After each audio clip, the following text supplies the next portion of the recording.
The Blue Bombers are hoping tonight is the night they pick up their first win of the season. And with no Zach Collaros, it's Chris Streveler time in the Peg. Speaking of which, Drew Brown knows a thing or two about Winnipeg. He spent 3 seasons there before joining Ottawa in the offseason. It's the RedBlacks and the Blue Bombers and a little Friday night football. It's Friday, coast to coast, the CFL is Canada's game. Well, we're all pumped up to party, and we're ready for a fight. Come on, kick back, relax, watch some Friday night football. The boys will be back when the CFL football game is up for grabs. It's Friday night football tonight.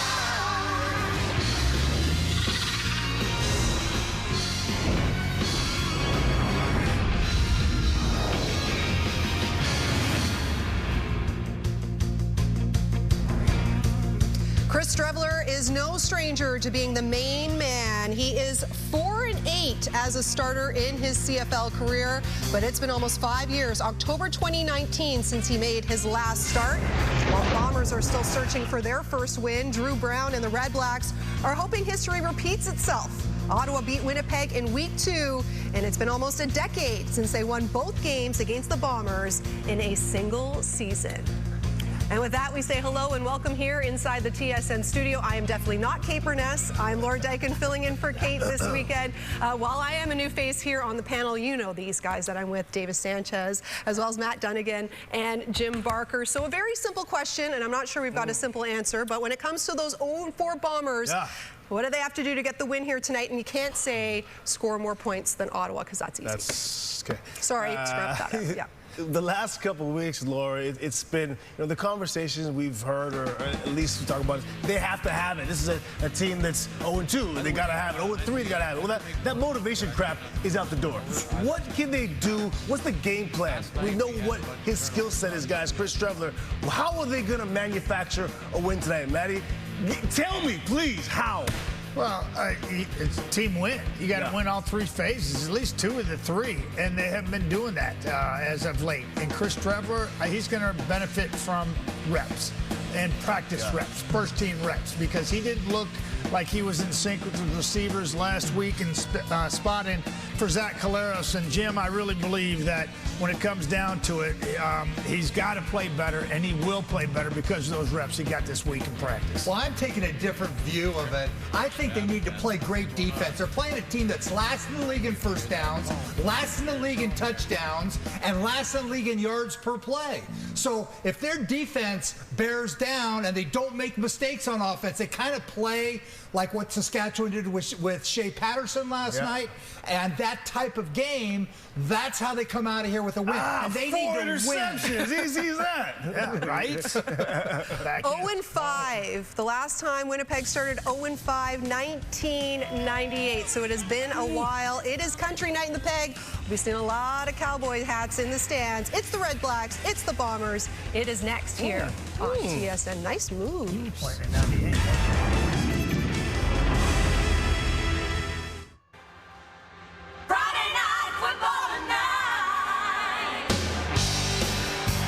Oh, just a gorgeous night in southern Manitoba for a football game. Second meeting in less than a month between the Ottawa RedBlacks and the Winnipeg Blue Bombers. The dynamic early this year is a little bit different, Glenn Suter, because Ottawa's in with a winning record.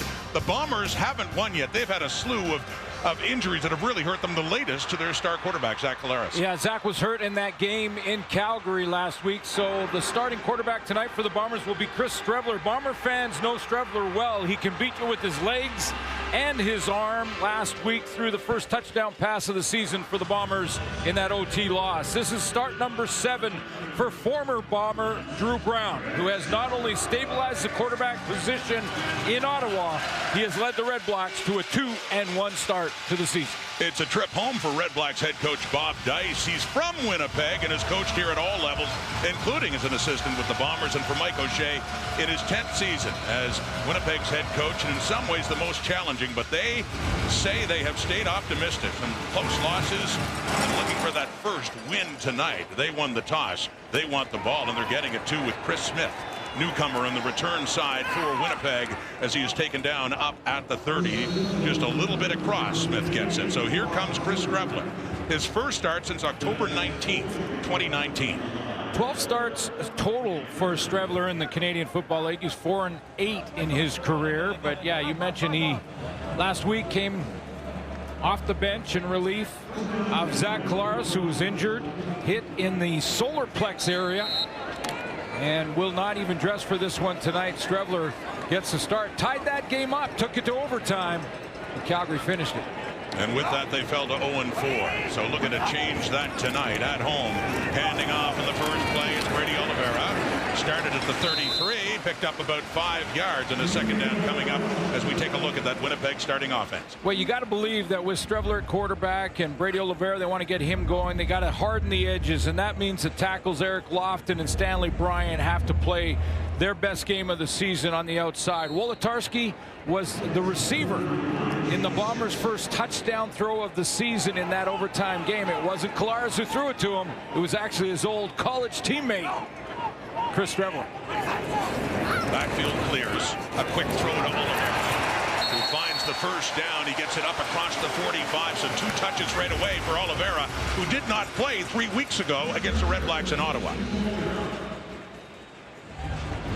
Quick throw to the flat to get their offense started, get that first down under their belt. I thought that Chris Strevler was a little off in the passing game when he came on for Collaros initially, and then slowly settled in and looked better as that game went on. So 2 plays and a first down up across the 45 for Strevler in the Bomber offense. Back in the ground, Oliveira again.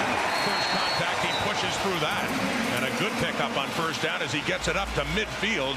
It'll be second and short facing the Ottawa defense. Well, star of that defense up front, of course, is Lorenzo Malden. He's got 2 sacks on the season. Be important in run stopping and hardening the edge for them on defense to stop both Strevler and Oliveira rushing the ball.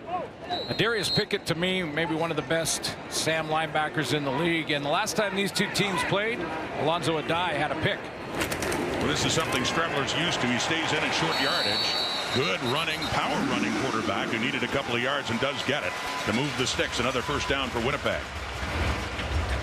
Well, one thing that the RedBlacks know defensively is that with Strevler, who loves to run the football as much as he does throw it, Baron Miles knows that, and he'll likely load the box, especially with Brady Oliveira, and try and run blitz and fill all the gaps, at least on first down, and make sure they get him in second and long and force Strevler to throw it down the field. That's you'd think the RedBlack defense would want to do when you get a running back like Oliveira and a running quarterback like Strevler, who hands off to Oliveira, who trips right away, just falling across midfield. No one made contact as he took the handoff. He just tripped, his shoe caught an edge, and down he went. He did trip, but on the play, I saw Javon Santos Knox. He's hugging the line of scrimmage. That middle linebacker, he's coming up. But we have some good linebackers in the Canadian Football League, don't we? Last night, a couple of good ones going at it. You see the trip between Strevler and Brady Oliveira there. Just tripped on his quarterback's foot. So to 2nd and 11, a loss of 1. Passing down, pressure coming, gets rid of it, and it's caught 2 at the Ottawa 45. That goes into the hands of Ontario Wilson, and they're asking more from this young receiver with all the injuries they've had. And I think Michael O'Shea wanted a better spot than he got. He thought there was forward progress beyond that. It looks like 3rd and 2 or maybe even 3. He's leaving the offense out there. Good sign for Bomber fans that Strevler was on time with that out throw. And I heard Matt Dunnigan before the game mention that Strevler getting the first team reps in practice this week is really going to help him get a good start tonight.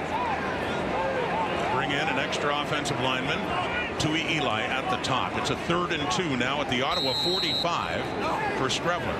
First possession. Faking and gets the first down and more. Strevler. Oh, he can run, and he does take it down inside the Ottawa 20.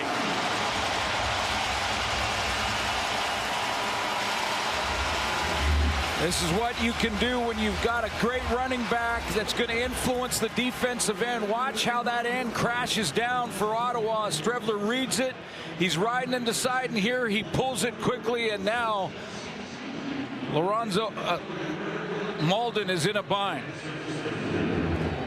And that is a 27-yard pickup for Chris Strevler. That dimension of running, dangerous against the Ottawa defense. Out of the gun now and a first down, and back to the ground now with Oliveira, who meets a wall of red, black, and white and doesn't pick up much in that first down play. Yeah, Darius Pickett played that nicely. He stepped up in there and leads his team in total tackles. He also will add to his tackle totals throughout the season on the special teams. But one of those great Sam linebackers that has to cover and run with receivers or play the run when Brady Oliveira gets the ball. Did it very well with Toronto last year, and the Alouettes a couple of years before that, 2nd and 9. And he wants to take off again and nowhere to go. Michael Wakefield says no. That door is closed, lost yardage, and the field goal unit will come on for Winnipeg.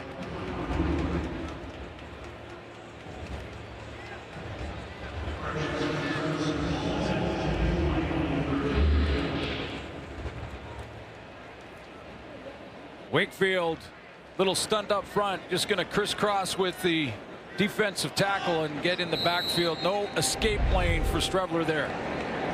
The ball will be put down at the 29 for Sergio Castillo at a 60-yarder last week at McMahon Stadium in Calgary.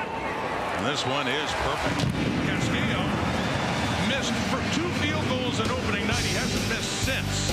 And now comes Drew Brown. He used to call this home. He's faced the Bombers before, but not here back in Winnipeg. He gets the ball coming up next.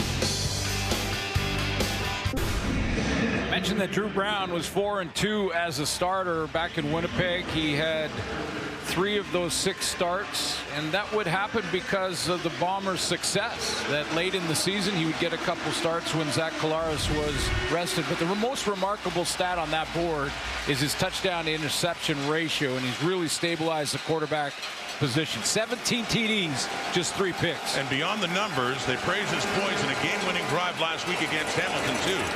That's off to the side for Dominic Grimes, only in 1 catch for 4 yards. Last week in the victory over the Hamilton Tiger Cats, gets one there early. Yeah, that's really the difference when and the quarterback not only gives you hope that you can win because of what he can do athletically and all those things, but he's protecting the football, being smart with the football, not giving it away, not shortening the field with a bunch of turnovers. Now, I hope we didn't jinx him, but I'm just saying 17-3 is outstanding. Terrific ratio. 2nd and 8 now from the Ottawa 42. He's flushed out. He has time. Ali Fayed closing in, but he just takes off. Tries to get the ball as close as he can to first down yardage. Well shy, though. Yeah, headed out of bounds, about 3 yards shy. Both of these quarterbacks, and both last night as well, both young guns, not a lot of starts under their belt, but both are very athletic. I mean, we know Strevler and what he can do running the ball, and Drew Brown's got some speed.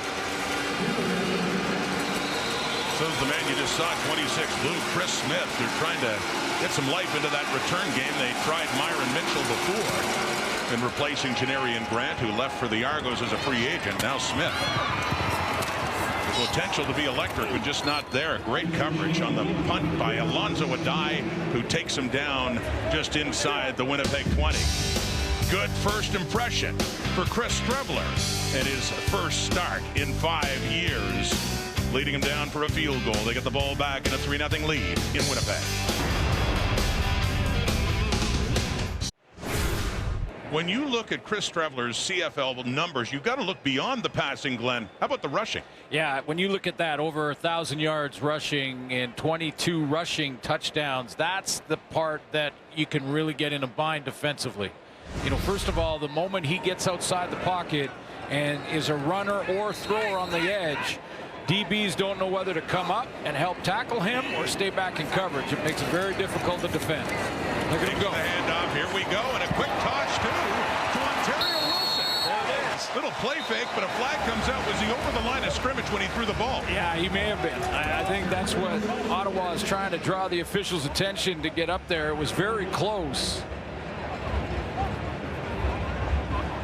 But that's an example of what he can do. He gets outside there, and if you don't keep him in the pocket and keep him contained, that dual threat kicks in, and now DBs and linebackers aren't sure to come up and help on the tackle or stay back in cover. Legal interference blocking downfield, Winnipeg number 82. It's a 10-yard penalty, remains first down. So no, he was fine. It was the illegal block.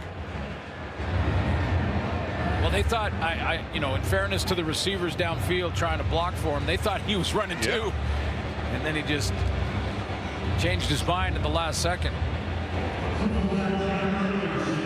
Drew Wolotarski is called for the illegal block downfield, so it's a 1st and 20 in the 10-yard penalty, pushing it back to the Winnipeg 10. Early on here at Princess Auto Stadium in a 3-0 Blue Bomber lead. Flag has come out. Looks like a freebie for Winnipeg, and it's complete to Wolotarski. Got the penalty, gets the ball up across the 25, and this looks like it's going against the RedBlacks.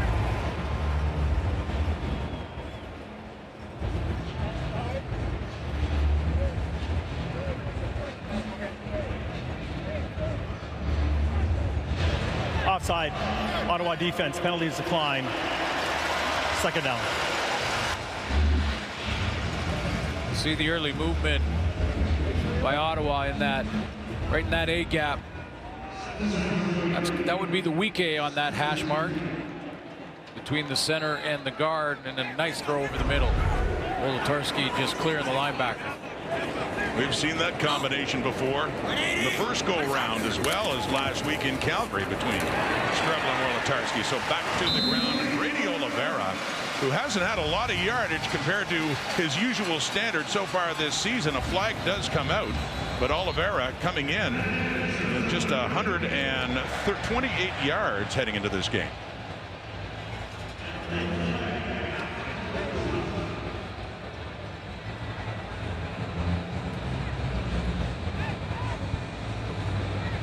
Well, I think what's most surprising about Oliveira's start to the season, first of all, he's been nicked. Yeah. He came out of camp, didn't have a full training camp, so he's just trying to get his legs underneath him, and has over the last couple of weeks. But the average is down. Now, there's a different dynamic. 15-yard misconduct penalty, Ottawa number 27. It's 15 yards, first down.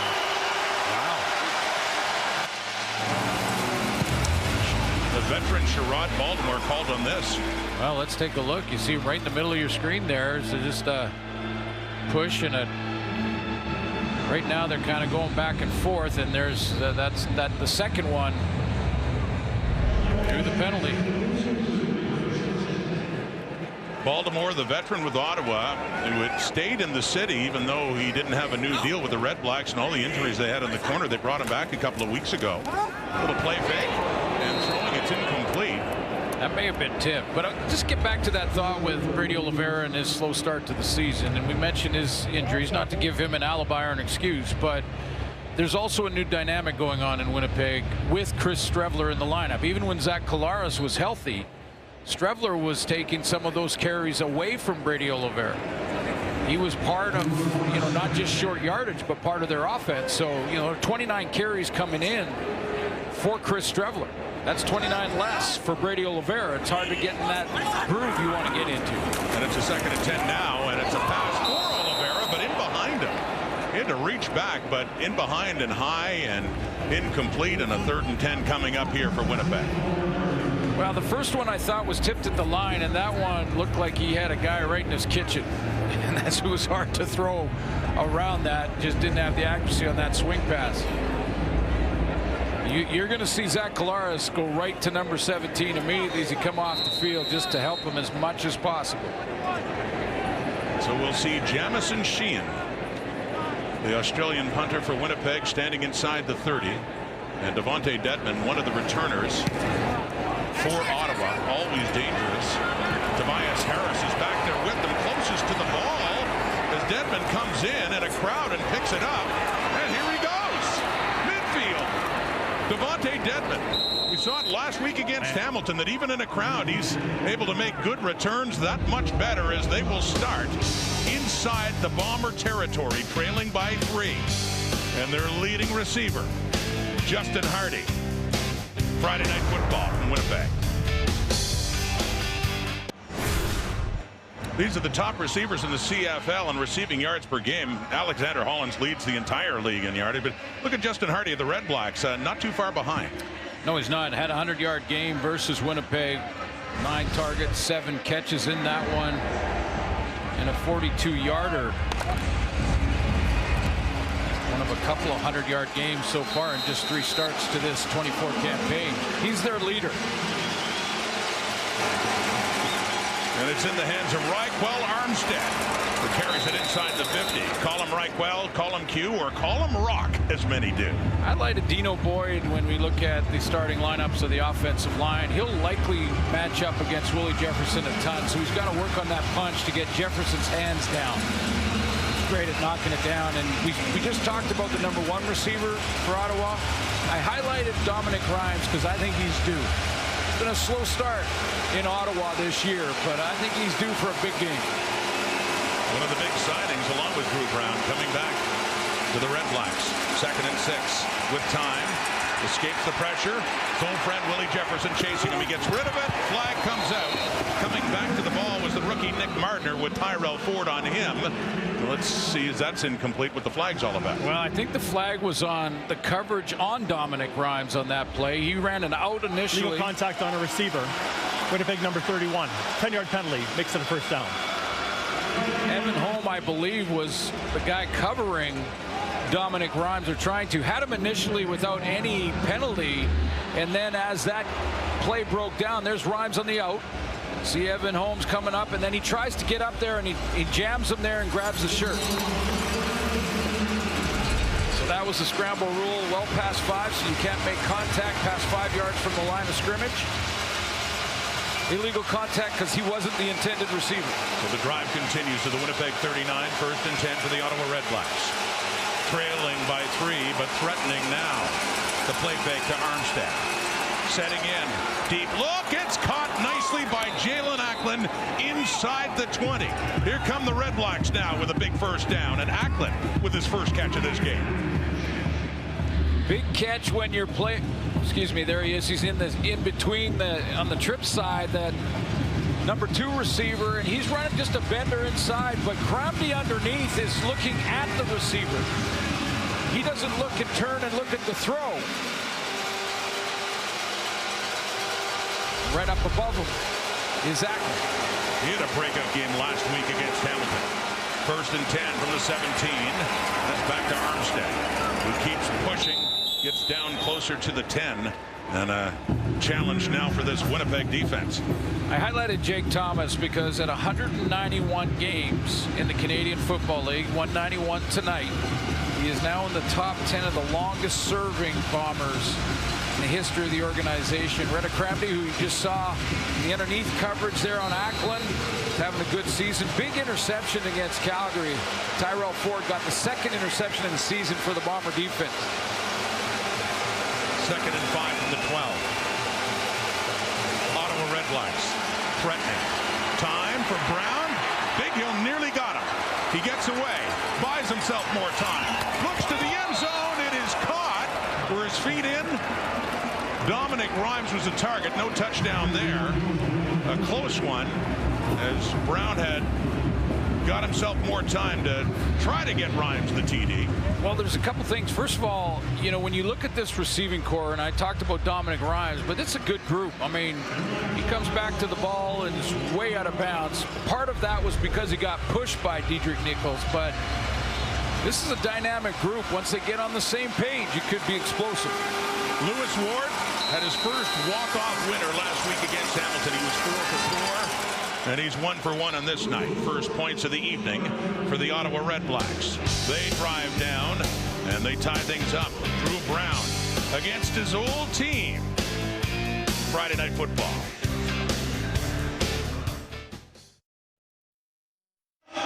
Drew Brown's on a different team now, but he continues his friendship with Bombers head coach Mike O'Shea. Let's go down to the field level now and say hello to John Liu.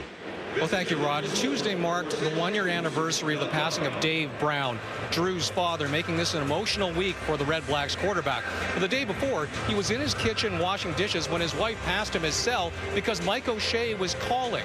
The Bombers head coach was reaching out to congratulate Brown on his win over the weekend, but also to let him know he was thinking about him during a tough time. And that was a continuation of last July when Drew's father passed, and O'Shea insisted that Brown go back home to be with his family and to take as much time as he needed to grieve. And Brown says that words can't properly express his gratitude for O'Shea's compassion and empathy.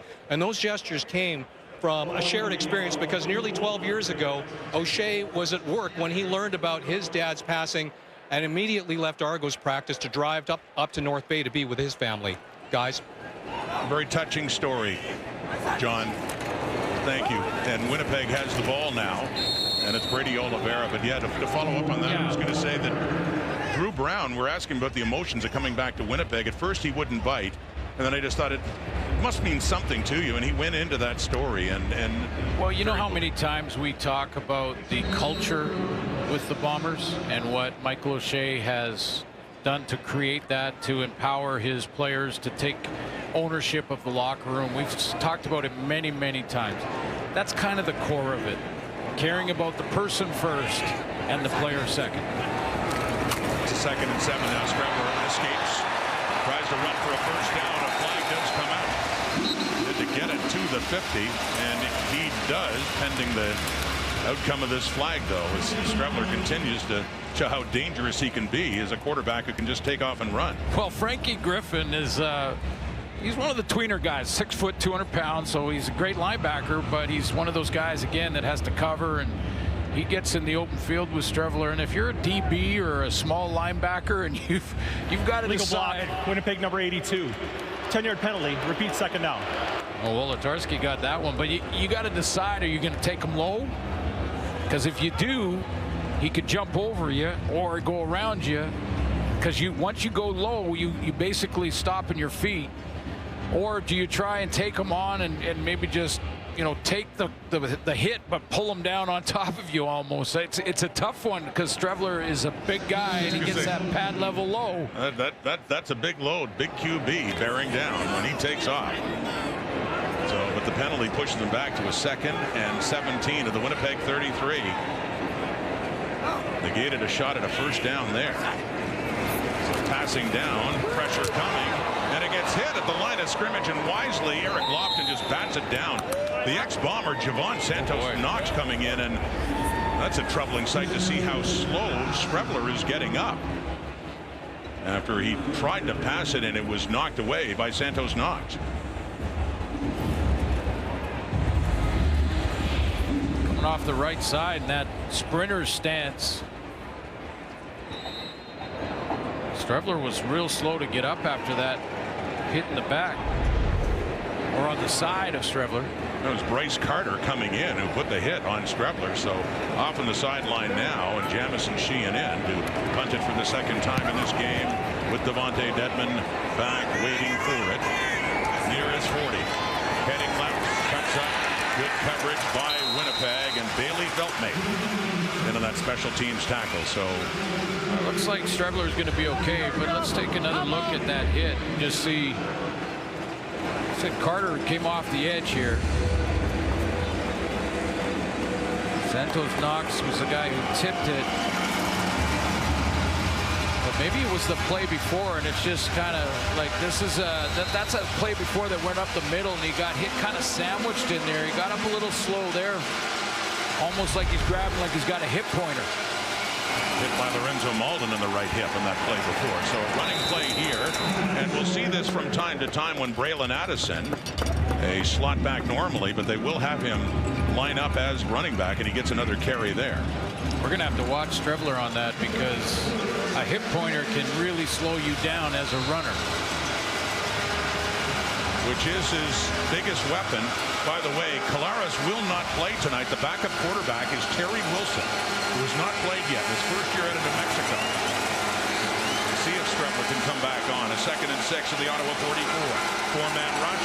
Brown gets rid of it, and it is knocked down. A great defensive play by Evan Holm in coverage there for Winnipeg.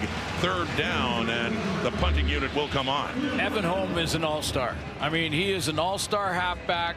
He probably still doesn't get enough credit.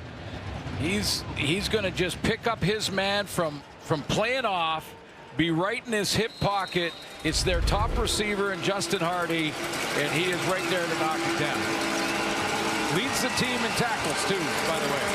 And Hardy still without a catch in this game tonight. So the punt by Richie Leone for Chris Smith at the Winnipeg 20. Brings one tackle. And then coming in, Davion Taylor makes sure he goes no further shy of the 30-yard line. Strebler still on his feet and heading back on. So seems to be just fine. There was one injury concern back in week 1, you recall, against the Alouettes when, of course, Claris was the #1 quarterback then, but Strebler in on a play and looked to be hurt, but ended up coming in later.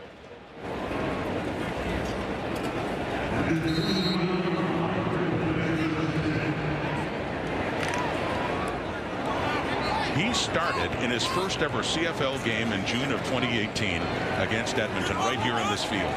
Talk about being thrown into the fire back then. This is nothing compared to that. 1st and 10 from the 29. And that is Wilson, Ontario Wilson on that pitch. And that is the final play of quarter number 1. Winnipeg's first possession. They work their way down the field, setting up a Sergio Castillo field goal. Some big running by the big QB, Strebler. Ottawa later coming back to tie it up 3-3 through 1. Close after 1 quarter, 3-3 the score. As we look at these numbers, Glenn, still trying to get a feel for how this game is going. Well, first of all, for Ottawa, only 1 carry for Rock Armstead, and that can really help Drew Brown get things started, get to a little play action. But yeah, these 2 quarterbacks are trying to figure it out, and I think right now they're kind of if they were boxers in the ring right now, they're walking around looking at each other and then going back to their corners, going, "What's going to be the strategy here? What do we got to do to beat this defense?" And just kind of feeling it out right now to figure out exactly how they can attack the opposing defense. And the opposing quarterbacks share the distinction of being backups to the great Zach Collaros, and I'm sure both learned a lot from that man. Drew Brown, the backup here in Winnipeg last year, and the previous couple of years as well. And of course, when Collaros arrived, and Strebler was still a big part of that Winnipeg offense and their road to the Grey Cup in 2019, which was his last game in the CFL until this season. 2nd and 7 now to start the second quarter.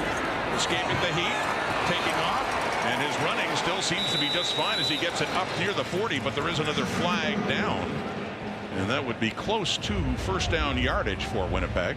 Oh, first of all, the good news is that the hip or whatever the issue was for Strebler doesn't seem to bother him. He just took off and showed pretty good speed, accelerating. Holding. Winnipeg number 66.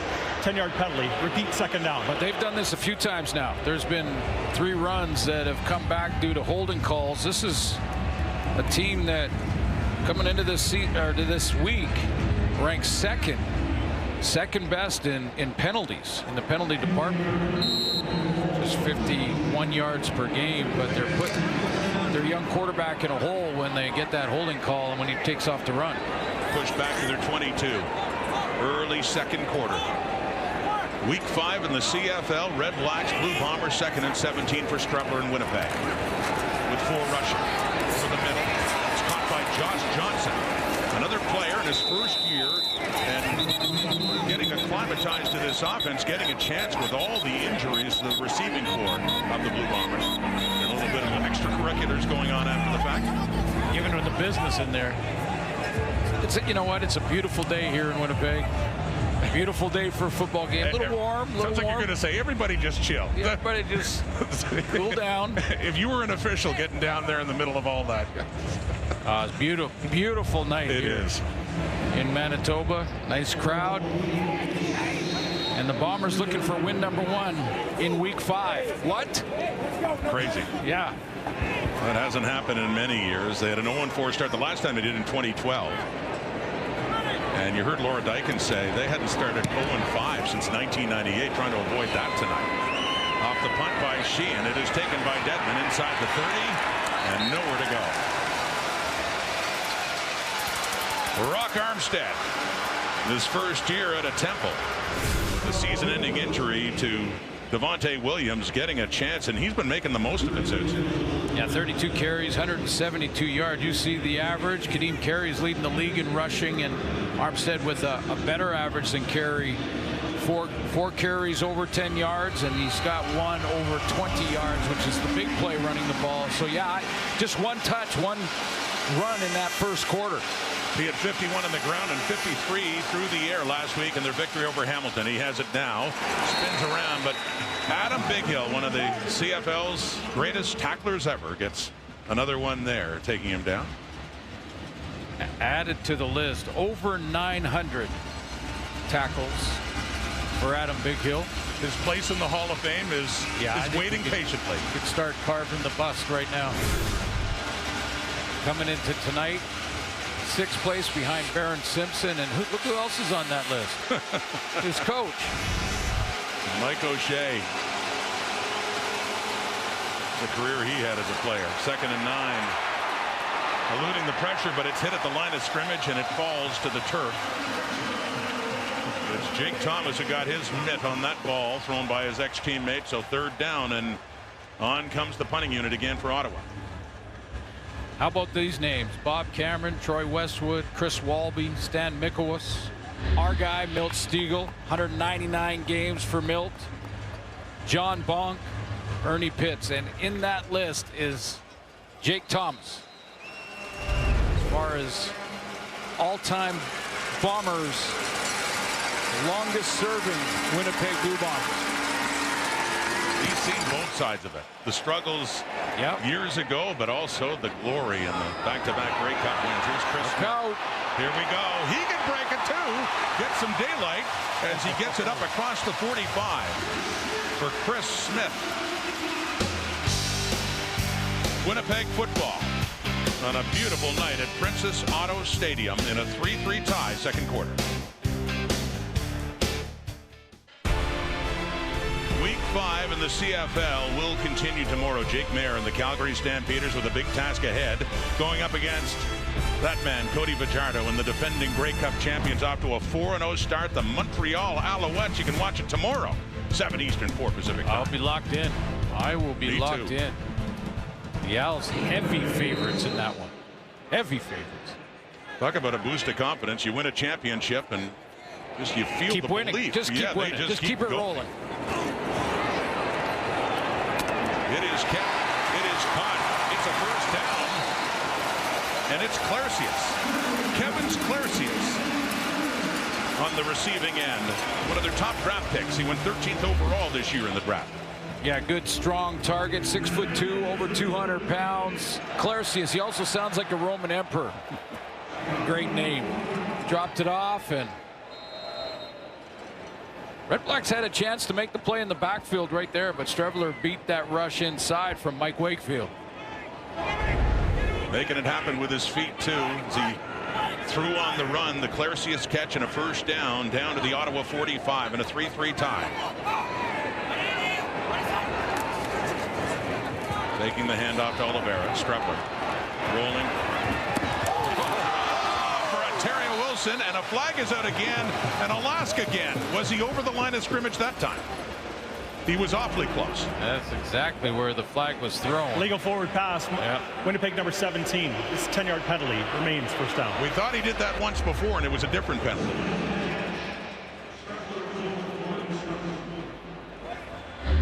Well, both the receivers on both these teams are going to have to figure out. You see the line of scrimmage. It's a solid line right at the 45-yard line, and you're slowing it down. There's the line of scrimmage. Keep rolling. I would say 2 yards over. He left his hand. On that play and the other one we talked about in the first quarter, he's been flirting with that line of scrimmage. It's called for it there, and a 1st and 20 now, back at midfield. Dumps it off Oliveira. Good yardage afterwards. Taking good contact too coming in. Frankie Griffin. That was some good contact right down the sideline here. right below us, and did you notice the booth kind of shook a little bit? Little there? vibration. Yeah. Feel it up here. I think DeAndre Lamont is going to face him up right there. Oh, 38. Lamont in with the hit, and Griffin is right there as well. Yeah. 28 and 38, but both hard hitting. DeAndre Lamont and playing on the corner in the boundary side with all the injuries in that position the RedBlacks have had to endure early on. 2nd and 10 at the Ottawa 45. Some heat coming. Strebler gets away. Leon Lang was chasing him, and he just ultimately throws it away. So a 3rd down is coming up for Winnipeg. Right now the strategy for Ottawa when it comes to rushing and getting after Strebler is not necessarily to be cautious on the edges and go slowly. You know how sometimes you'll do that, you'll just spy the quarterback, not really get pressure on him, but not let him escape either. They're not doing that. They're just going full speed upfield. They're running stunts, and they're saying, if you beat us, we'll just try to track you down from behind. And he's still ailing about something over there on the bench. So this is Castillo trying to go 2 for 2, and chip shot for him. It's only 53, and a 60 is mentioned at McMahon last week, and that is just perfect. He missed 2 in week 1. He has not missed since. And the Bombers have restored their 3-point lead here in the 2nd quarter. This was 10 years and 2 days ago. July 3rd, 2014, the first ever game for the Ottawa RedBlacks. Henry Burris, Siobhan Walker, who scored the RedBlacks' first ever touchdown. They had a big lead suits against Winnipeg until Damon Washington at this kick return touchdown. The Bombers came back. That was Mike O'Shea's second ever game as a head coach. And Winnipeg did win it, and asked O'Shea about it. He had no memory of the game whatsoever. Well, there was some rough slugging for O'Shea and the Bombers early on his standing. Yeah. And there's Nigel Romick, a rookie in 2014, the only RedBlack remaining from that team from that night. A great career in special teams for Ottawa, and Romick in the lineup for the RedBlacks tonight. But just over 10 years ago exactly, Drew Brown, and just throwing that away on 1st down. But yeah, Mike O'Shea, he got his first ever win against the Argos the week before. Ottawa had the bye, and then the RedBlacks came in for game number 1 in franchise history, and he went 2-0 to start his head coaching career. I was going to say, but it went a little sideways after that early in his career, and then they stuck with it as he was building the team he wanted to build, and you know intentional grounding, Ottawa. So lost it down, 2nd down. Drew Brown threw it away intentionally on that last play, but he must have thrown it out of bounds before it crossed the line of scrimmage. No one around. By the way, that year 2014, Henry Burris and the RedBlacks won only 2 games. One was against Toronto early, the other when Winnipeg visited the nation's capital later that season. Their 10th season. 2nd and 20 after the penalty. And the pass heads out of bounds, intended that time for Hardy with Reddick Ramsey there, and Brown frustrated heading off on a 2-and-out. Well, I think right now Drew Brown is dealing with some pretty good coverage in the back end for the Bombers. Their secondary is making the initial play. The routes run by that receiving core initially, not an open target that Drew Brown feels comfortable with just yet. So he's running around with it, waiting for those scramble moves. Beautiful punt by Richie Leone. Taken there by Chris Smith, the 35. More good coverage by Gary Johnson. And the RedBlacks. Bob Dice, a trip back to his home in Winnipeg. John Lou will have that story coming up on Friday Night Football. Well, Bob Dice may be the visiting head coach tonight, but if anyone knows Winnipeg football, it's him. Let's go back to John. Yeah, Rod, I guess you could call this Bob Dice's official return to his hometown as a head coach, not on an interim basis in his hometown of Winnipeg. Dice grew up in the southeast end of town, met his wife, who's also from here, started his senior coaching career in 1996 on the staff of University of Manitoba legend Brian Dobie before moving on to the Bombers as a receivers coach in 2003. And so his roots in the Peg really run deep, so much so that Dice spends his off seasons here in the snow and cold. That's a true Winnipegger, Rod. Like you, John Lou, thank you. Yeah, Bob Dice, loving his hometown, and Grady Oliveira picking up a good gain on first down. He grinds it up. It was second and short coming up here for the Bombers. Yeah, interesting to hear, that story with Bob and, Coach Dice talking about how he was reluctant to get into coaching. And, then once he got in it and did it at the amateur level first and then worked his way through, and you just start to get excited about it. I mean, you're leading men go out and try to create the culture that we talk about all the time and the X's and O's of it. And pretty soon that bug gets you in a hurry. Second and 3 now after that 7-yard pickup by Oliveira. Back in his hands again. Needs the 3, and a little tougher to run on the RedBlacks that time. We're looking at a 3rd and short, I believe. Wait for the spot of the football. He had to get it up to the 50. And it looks like he'll be a little bit shy, maybe a foot for Mike O'Shea. Yeah, this is a no-brainer, though, to go get it.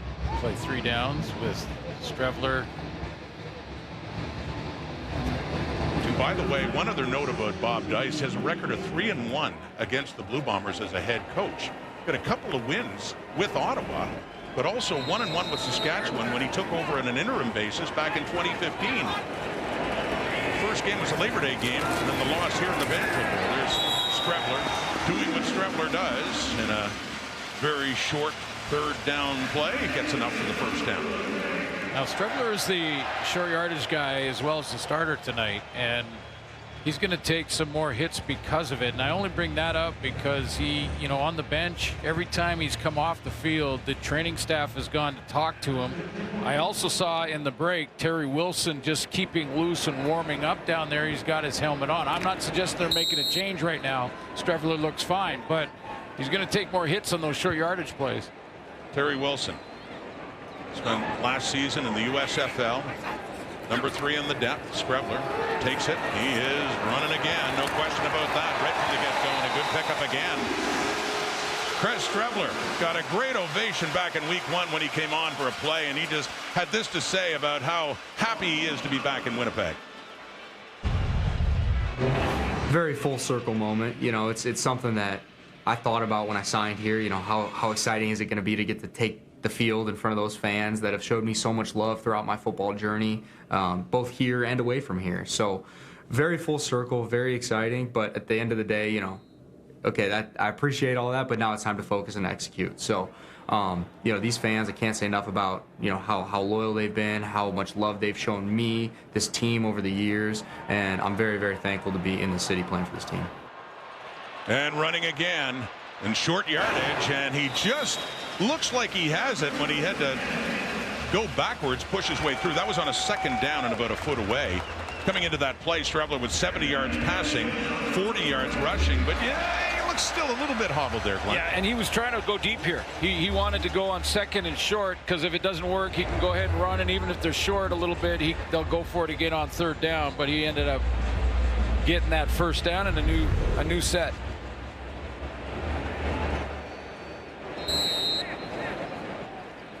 Been run a lot, Chris Strevler is in his first start since October of 2019. Started several games, 8 games he started actually before the arrival of Collaros back in 2019 with the injury to Matt Nichols, and started several games in 2018 as well. Brady Oliveira, he's carrying the load now. Oliveira, as you talked about, is used to being the guy carrying that running load, and there's a big one there to set up another 2nd and short. Well, what happens is the defensive line start to widen a little bit. When Strevler goes around the edge a couple times that he's done tonight, you start to widen the gaps a little bit inside, and that's where Brady Oliveira can take advantage of that. You run the football, you possess the ball a lot. Winnipeg over 19 minutes so far, Ottawa just 7. So we're approaching a 3-to-1 ratio. Winnipeg with a 3-point lead, controlling the ball. Back to Strevler, 1st down and more. It was right side that time. Javon Santos knocks in there, but this is another impressive drive by Winnipeg, and taking lots of time off that clock as we're getting down to about 4 minutes until halftime. Well, there is one progression, is that goes to play action, but Strevler, if it's working, why try to fix something? It's not broken. This drive has all been about the run, either Oliveira up the middle or Strevler on the edge. Almost looks out of breath with all the running he's been doing. He has been busy. The Ottawa 37 now. Chris Strebler. Back to Oliveira. Breaks through. Big hole. Big run. Still going. Oliveira. Well down into scoring range for Winnipeg. And the biggest run of the night for last year's leading rusher, Brady Oliveira. You get in that bind because one here or one there. Which one are you going to take? If you're coming off the edge as an edge player defensively here, do you go down inside to Oliveira, or do you take the wide outside run lane from Chris Strebler? That time, I believe it was Tobias Harris takes the outside lane. He takes Strebler, and that opened up that C gap for Brady Oliveira. Bombers running their way downfield now as they are approaching the 10. First and 10. Breaking through again inside the 5 and down close to another first down. What a drive on the ground for the Winnipeg Blue Bombers. All the way down to 2.5 minutes to go. They've issued the 3-minute warning. A whole lot of this trying to wear down that Ottawa defense. They're getting close to the end zone. Halftime is quickly approaching. We're still awaiting our first touchdown of this ball game. Blue Bombers are right on the doorstep. I know Jim's really excited to talk about all those field goals we've seen in that first half. Paul Police will be here as well to look ahead to tomorrow's game between the Owls and the Stamps. It's now back to Rod and Glenn. Did Kate do something with her hair? Oh, come on now. Just kidding. Kidding. We're just kidding. We welcome you, LD. Yeah, absolutely. Have fun and keep Nice them job. under control. It's a big challenge, I realize. You got it. Halftime coming up. Laura Dyken in the panel. Talk about this. Could we be seeing a touchdown finally? Chris Strebler. They're in close. Ottawa 2. 2nd and 1. Pushing. Well, could be at least a first down. Could be a 1st and goal coming up here. See where they spot that football. Everything has been, just about everything on the ground here. In this possession, both Strebler and Oliveira mainly. Well, that's been the whole drive. That's been everything. Yep. So a 1st and goal it is. First down, 3 cracks at the 1-yard line. They're likely not going to change anything. This drive has been the run drive. And the surprising part for me is Ottawa really hasn't made an adjustment to it defensively. Playing 4 down linemen. They're playing their linebackers off. You made the point earlier that you'd be thinking that'd be their game plan, knowing that and this night would be Winnipeg's strength offensively, running the ball. Has it ever been? So 1st and goal at the Ottawa 1. The Bombers find the end zone. Strebler! Touchdown!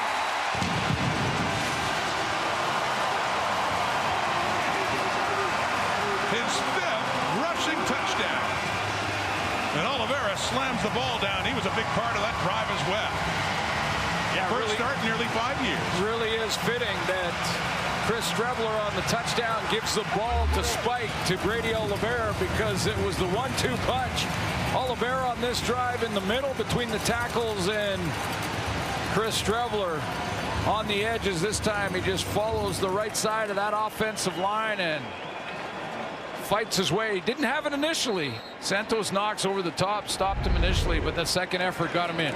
11 plays, all rushing, all Strebler and Oliveira, 70 yards, and that took nearly 7 minutes off the clock. The point after by Sergio Castillo. What a quick quarter this has been. 2:09 left until halftime, and Winnipeg takes control by running the football.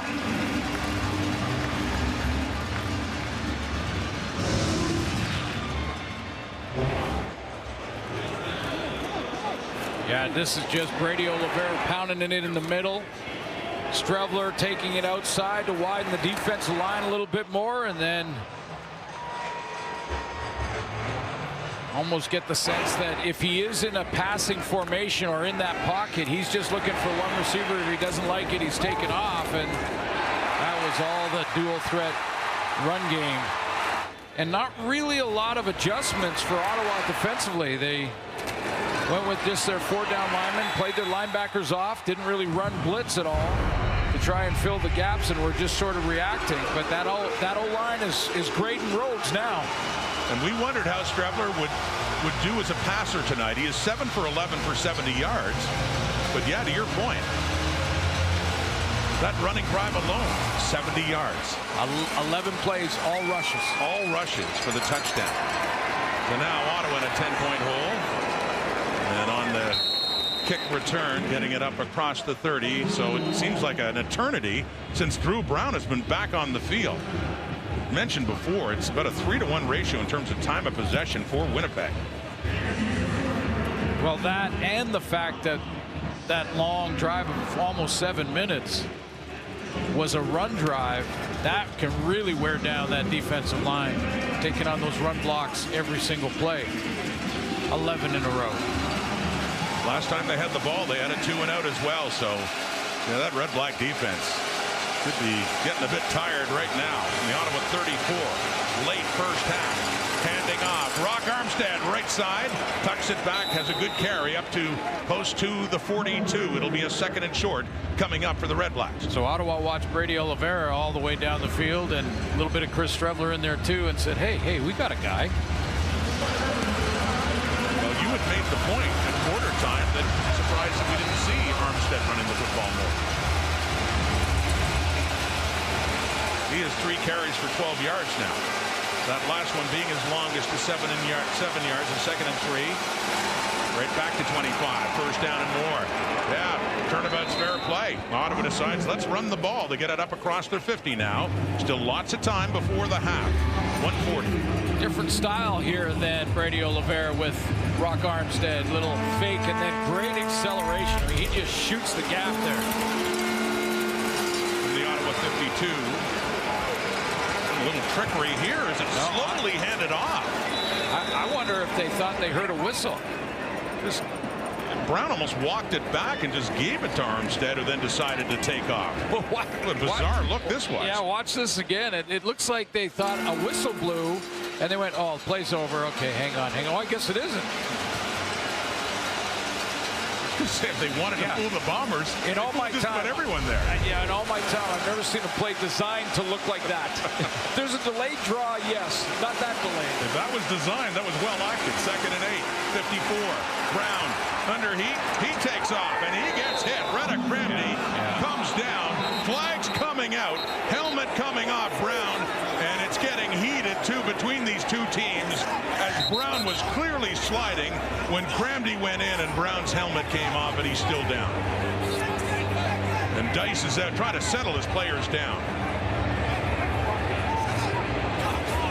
Well, the flags flew, so the most important aspect right now is the health of Drew Brown as they're looking. The training staff has come out just to check him out. He hook slides here,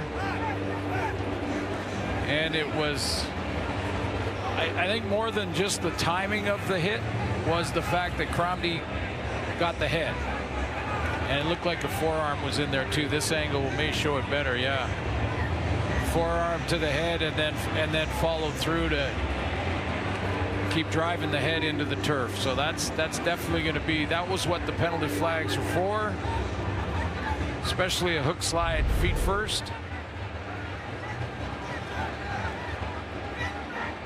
Bob Dice was trying to keep his guys out of it from getting that second penalty retaliation, but there's no question Drew Brown will have to come out. They continue to examine him down on the field. There's the backup quarterback, Dustin Crum, who, as you may recall, was called into a lot of duty last year. 4th in the depth to start the season, and then he ultimately started more games than any other Red-Black quarterback. His first came up against Winnipeg, which they called it the Crumback game in Ottawa. When they were down by 16 points with 2.5 minutes to go, they forced overtime, and he won it with a running touchdown. But the concern for Drew Brown right now, on both sides, I'm sure, I mean, that's an ex-teammate of Reddick Cramdy's, who just came in and got him while he was clearly giving himself up with a slide. Major foul, roughing the pass for Winnipeg number 6. 15-yard penalty, automatic first down. As he gets helped up and does seem woozy with that hit to the head. And Dustin Crum gets ready to go late here in the first half. Good to see him walking off the way he is, and Willie Jefferson over there just to say, hey. But there's no doubt here. I saw Brett Cranby go over and talk to Mike O'Shea about the hit. That penalty pushes Ottawa in scoring range now. At the very least, 1st and 10, Winnipeg 34. From his first play, and he keeps it after the fake. He gets it inside the 30. Well, just like what's been facing the Ottawa defense with Chris Streveler, now with Crum in the game, he is going to take off and run a ton. We saw that last year in a big way. And he is tough to catch. I mean, he's got a long stride, but he has the speed with that long stride. It's quite a combination. Don't realize how fast he's going until you're out there standing beside him and he goes right by you. Well, you're right. For all the talk we had about Streveler changing the way a defense has to approach the running game, it's the same with Crum in there now as he gives it to Armstead. Pulls his way down closer to the 20, and it's a first down for the RedBlacks. Still just under a minute, 58 seconds to go, and that's Jordan Younger, who took over from Richie Hall as the defensive coordinator for Winnipeg. Down to the Bomber 22, and a test now for Adam Bighill in the Bomber defense. Ottawa trying to respond before halftime. Down by 10. Dustin Crum is in. To throw. End zone look. Too far. Intended there for Jalen Acklin as Crum got hit after he let go of the football. Yeah, I think Crum was rushed just a little bit. That's why the accuracy was off. But Jalen Acklin also was, I don't know if he was hand fighting the DB or just had his head up the field. He kind of turned his head around to find the football a little bit late. He slowly progressed as the season has gone on. More targets. Dustin Crum was called into action in week 5 a year ago when Jeremiah Masoli got hurt in Hamilton. He nearly led the RedBlacks back to a victory over the Tiger Cats that night and started against Winnipeg the next week. And here he is, called in now on a 2nd and 10. Whoa. And it's bobbled. That might be live. Could be a live ball. The Bombers think so. They pick it up. Evan Holm looked like a lateral pass out there for Rock Armstead. And more pushing and shoving between the Bombers and RedBlacks after the fact. Let's take a look if that was behind. It's behind the line of scrimmage for sure, but was it a lateral? Oh, I don't know if it was. No, I think that's just an slightly incomplete pass. forward. Just slightly. The previous play is under review by the command center. They will give it a ruling on look. the field is a fumble. It's a lateral followed by fumble. So Plays under review. So they have ruled that it was a fumble. So they need to see enough evidence then to overturn that if they're going to. And Armstead mad at himself on that play, but they're going to take another look at that, make sure that A, it was forward, looked forward in that first replay, but it wasn't by much. Sometimes it's the angle of the camera as well that can throw that off a little bit. We're right down the line though, so this is pretty accurate. I mean, that looks slightly forward to me. So close. But I agree, just the slightest bit forward. Now, I mean, he ended up throwing it backwards. Armstead. But initially incomplete, though. Yeah, right? no, but yeah, because he didn't have control. Right. So I think they may overturn this and make it incomplete. That looked like it was just slightly forward. Al Bradbury is in the command center tonight, replay official. As Ottawa is certainly in position to at least get a field goal to make it a one-score game before halftime. Unless, of course, they have turned it over. Well, you heard the official say that it was a lateral fumble. Goes Drew Brown. And he has halftime to be examined and make sure he's okay to return if he can. But you heard him say lateral fumble, so that's what they're looking at, whether or not it was a forward pass or not, because he didn't have control. So it wasn't a controlled catch either way and then a fumble. It's either a lateral or a forward pass incomplete.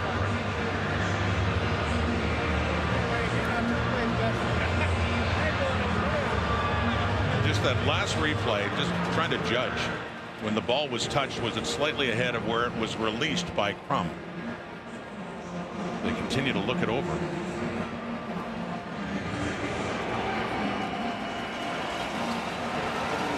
So bottom line, is it a fumble? Is it an incomplete pass?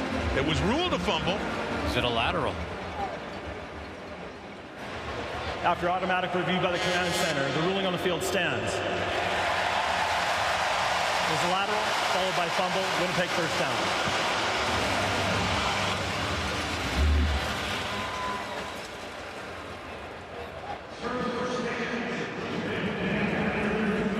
So it does stand.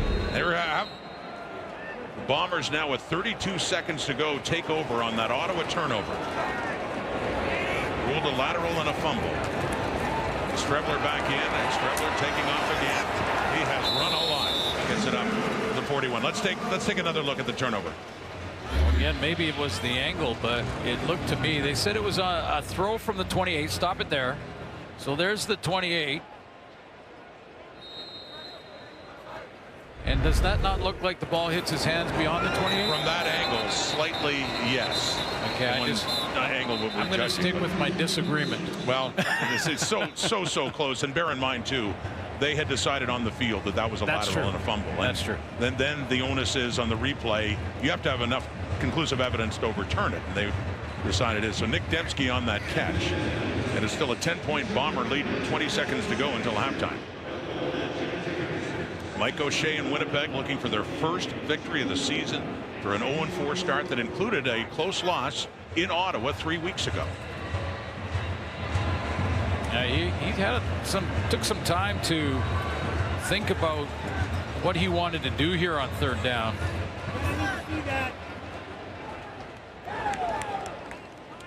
The always dangerous Devontae Dedmon is back. Jamison Sheehan will punt it away. 20 seconds on the clock. That's probably why he took so much time to figure out if he wanted to punt this ball.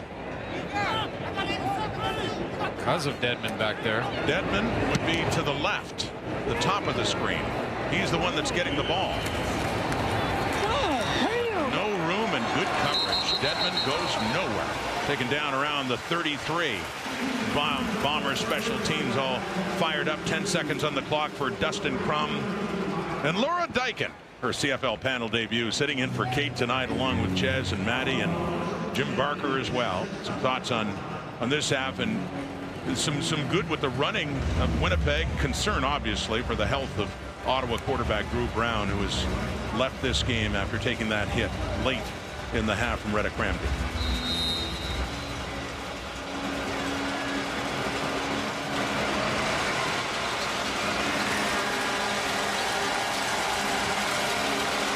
Seconds.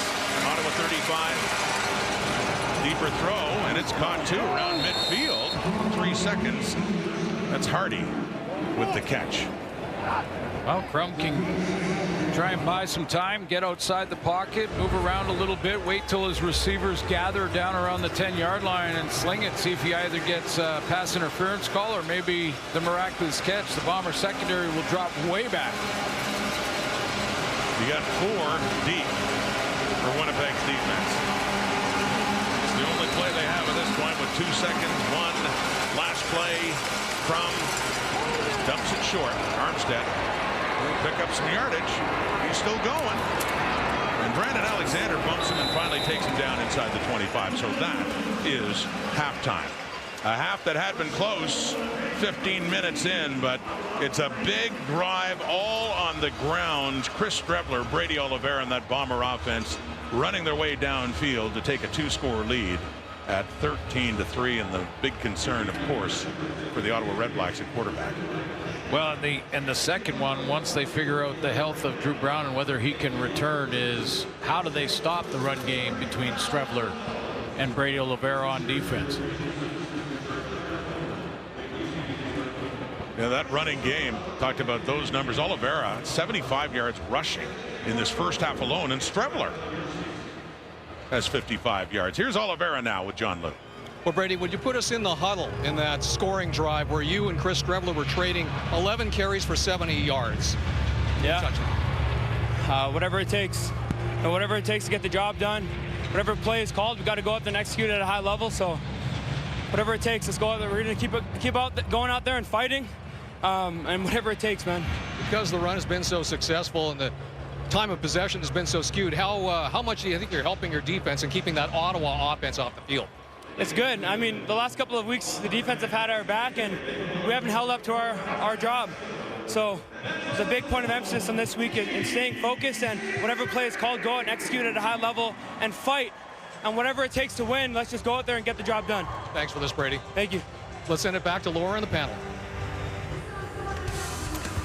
All right, and yes, we are at the half, and it is Winnipeg on top 13-3. And gentlemen, both quarterbacks making the news, making the headlines here in that opening half for two very different reasons. Before we get into Chris Strevler and what he did in those first two quarters, let's talk about that hit that we saw on Drew Brown, starting with you, Matt. Yeah, first of all, I'm never going feet first, right? You know, you're going for the first down there and you give yourself up as a runner, and the defender's committed to going down.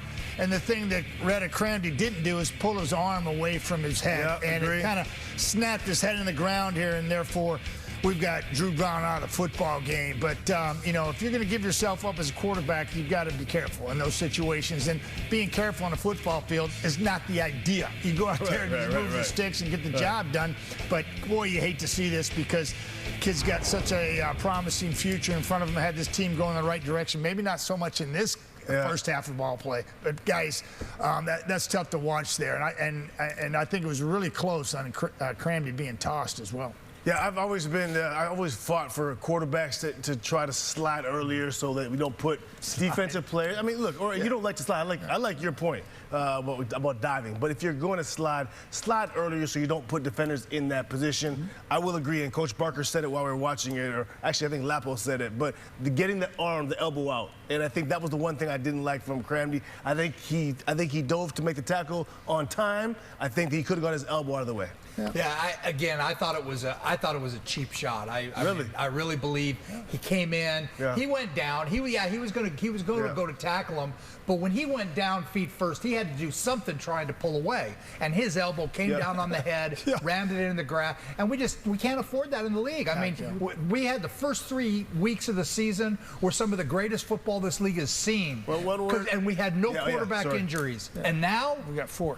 Four starters. One word answer. Should he be tossed out, yes or no? Tossed out? No. No.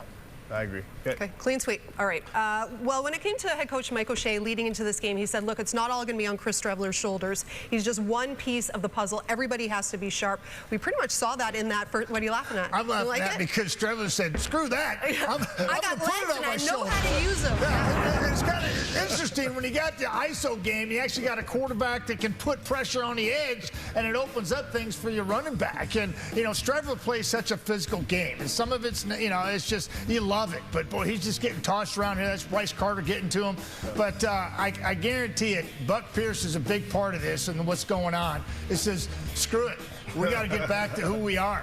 You know, let's go ahead and just dominate at the line of scrimmage. It may not be pretty, but we're going to run the football, and so far so good for the Winnipeg Blue Bombers getting back to business. Well, they're trying to get back to who they are, which is a physical bully team. That's what they're trying to do.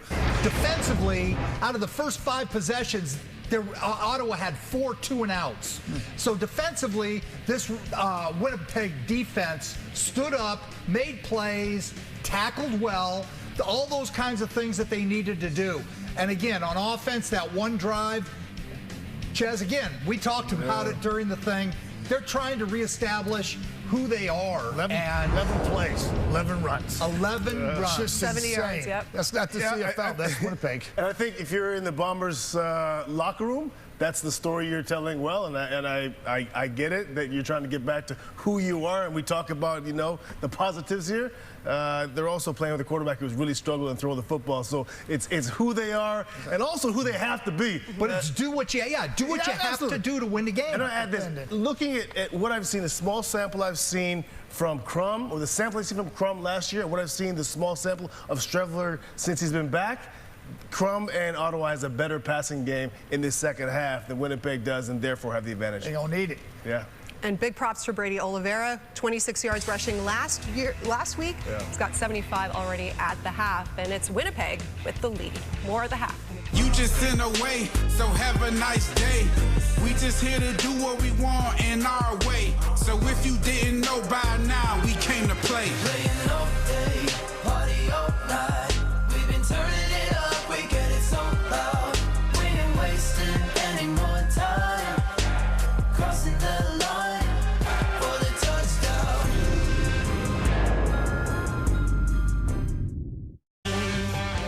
Week 5 in the CFL continues tomorrow. It's the Stamps taking on the Als. The Als have won a franchise record 9 straight regular season games. It comes your way at 7 Eastern time tomorrow.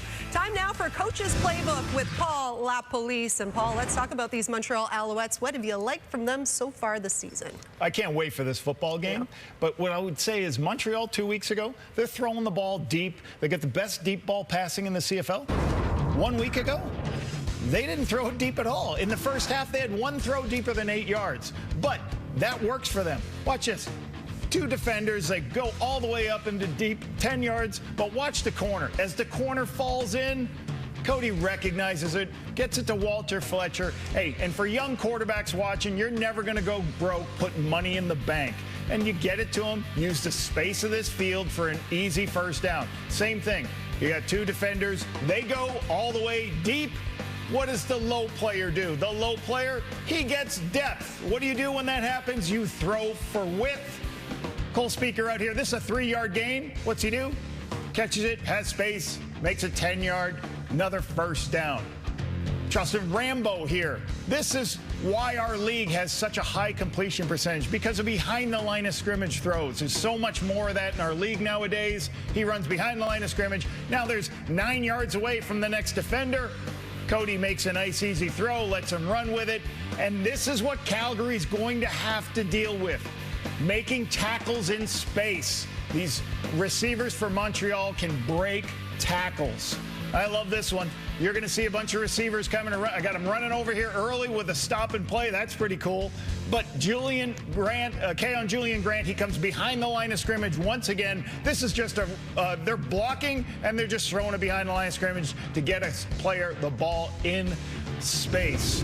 So it's interesting. I think last week Calgary played great defense, but then after, except for one drive at the end of the game, so it'll be interesting. It'll be hard to see what Calgary can do against this really good Montreal offense. All right, thanks for that, Paul. A little look ahead to tomorrow's game between the Stamps and the Als, but oh wait, we still have another half to go in this one. The Blue Bombers 2 quarters away from picking up their first win of the season.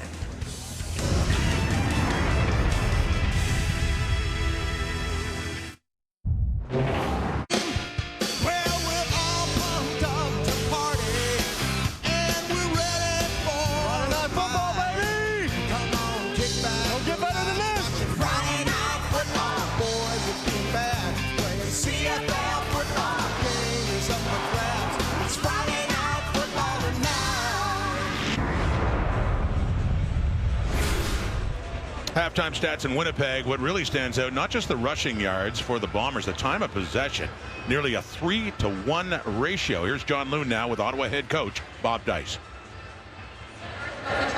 Bob, first and foremost, what is Drew Brown's status for the second half? Yeah, Drew won't be playing in the second half. Did you have to urge your players to control their emotions? Because clearly there were some who were incensed with the Cramdy hit on your QB1.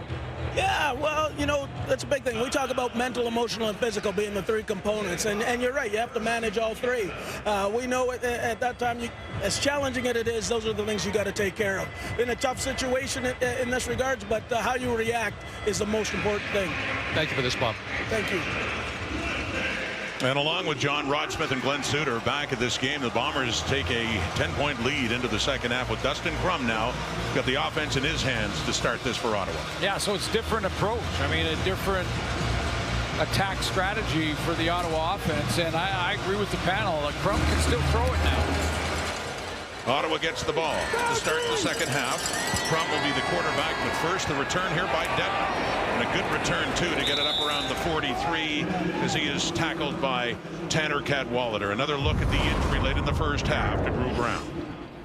Good discussion by the panel at halftime just about their thoughts on, whether was this a dirty hit or not. And I agree with Jim Barker saying that he thought it was. I think it was too, and it was the follow through with the elbow and basically the flipper of the forearm that made it a dirty hit. He could have avoided that part of it when the timing was pretty close on the actual tackle. Second half begins in the hands of Rock Armstead. Ruled a fumble late in the first half on a pass to him that was called a lateral. He gets that one up to the 50, a second down and about 4 ahead. So Dustin Crum was, creating some pretty positive headlines in Ottawa when he got his chance to play last year. He admired how he ran the ball, kind of like we're watching Strebler here tonight. But think back to that big comeback against the Bombers last season. And a different Bomber team than they are this year. Definitely. You won't forget that. Second down and back on the ground. Looks like they're more determined to take a page out of Winnipeg's book in that first half and run the football as Crum handed off again. And they will be close. Needed 4. A short third down coming up here. Well, you saw the follow through, and even though Drew Brown can run, I mean, we saw him run in that first half, but you saw the fake continue through with Dustin Crum there, because that becomes more of a threat now. Short yardage, Crum. Big Hill has him wrapped, but it looks like he just has enough to get that first down close to midfield for the Ottawa RedBlacks. So in this second half, be looking at things like what is going to be the adjustments that the Ottawa defense make to try and contain Strebler and Oliveira running the ball. And offensively, how does this offense look different for Ottawa coming from behind with Dustin Crum in the controls? Yeah, that's right. And that's the big story limit for Ottawa. But when you talk about the running game as you have, for the RedBlacks defense, once Winnipeg gets the ball, what will they do differently? That two-headed monster of Strebler and Oliveira just tore them apart that last drive. And now turning things around the other way, another good run on first down by Armstead as he gets it in the Bomber zone and inside their 50. Out of Temple, a rookie, and Rock Armstead. I've liked, and this is my first Ottawa game of the season, but I've loved his acceleration in the hole. They work quickly back to him, back to the ground, and it looks like another first down. We got a running football game going on here in Winnipeg between these two teams right now. Armstead with his 11th carry now. He's up over 40 yards. Well, and they basically kept, they haven't really tracked Dustin Crum on those fakes. I mean, you can see the ball, then you react to the ball, but no one is getting that secondary contained on Dustin Crum right now. They're converging on Armstead. From the Winnipeg 49, little play fake. Willie Jefferson's coming. Ball gets stripped. Jefferson has it. Always a threat. The great Willie Jefferson. A quieter start to the season. That's his biggest play at 2024. As Ottawa was moving as he forces the turnover. A 6'7" nightmare for opposing quarterbacks. Willie gets in, gets home, gets the ball. Winnipeg has it.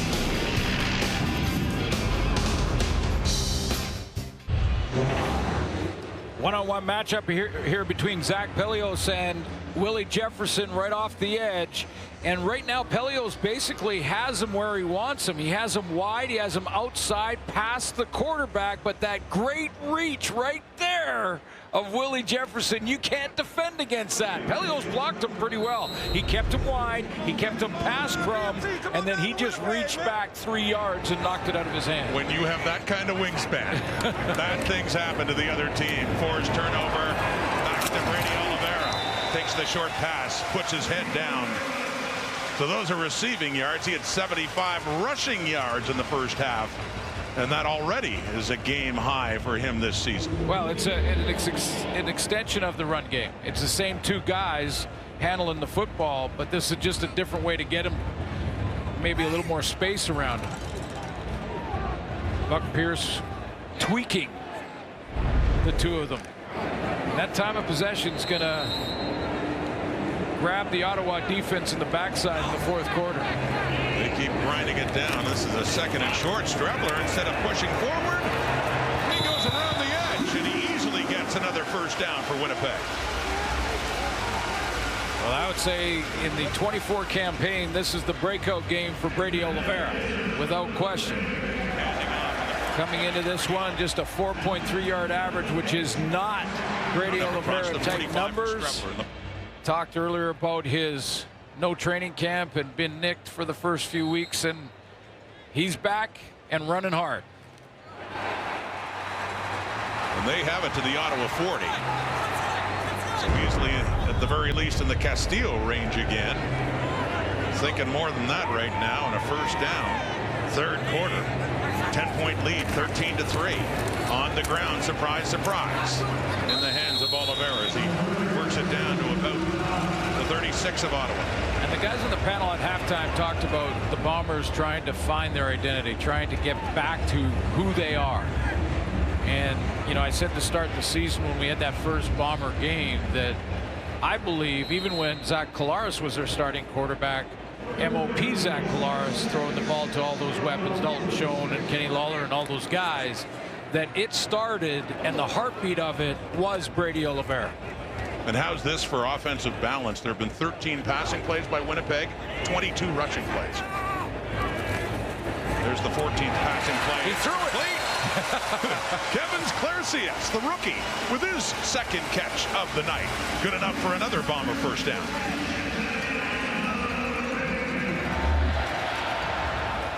He's going to pop over the middle, and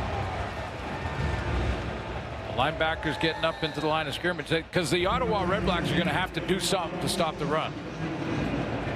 That could mean playing a little bit more man-to-man in the back end and just having the front seven just deal with number 20 or 17 running. Second catch for the rookie Clarcius for a total of 28 yards from the Ottawa 26 back to the ground. Here comes Oliveira. Gets spun around and pushes back inside the Ottawa 20. See, this is exactly what we're talking about. There's Santos Knox. You bring these guys, the linebackers up, and now you're filling gaps and stopping the run. But what does that do? It opens up right in behind there for play action. So that's got to be the next thing for Buck Pierce. But you're going to have to show that they can actually stop it. So Bear Miles' group is going to have to show that they can fill those gaps and stop that run. He's well over 6 yards of carry now to 85 yards. And here's Strebler's turn. Strebler takes off. He is sliding and he is hit. Tobias Harris coming in. The Bombers want a flag. And fans booing that. Eric Lofton getting in and do it with Santos Knox. It was Harris coming in as Strebler was sliding. We're basically saying the other one was a penalty. How about this one? Boy, the fans are irate that didn't get a call. Previous plays under review. And I would say the part where the helmets collide would be enough. Again, the timing is very similar to the last one on Drew Brown, but the head contact right to the ear hole.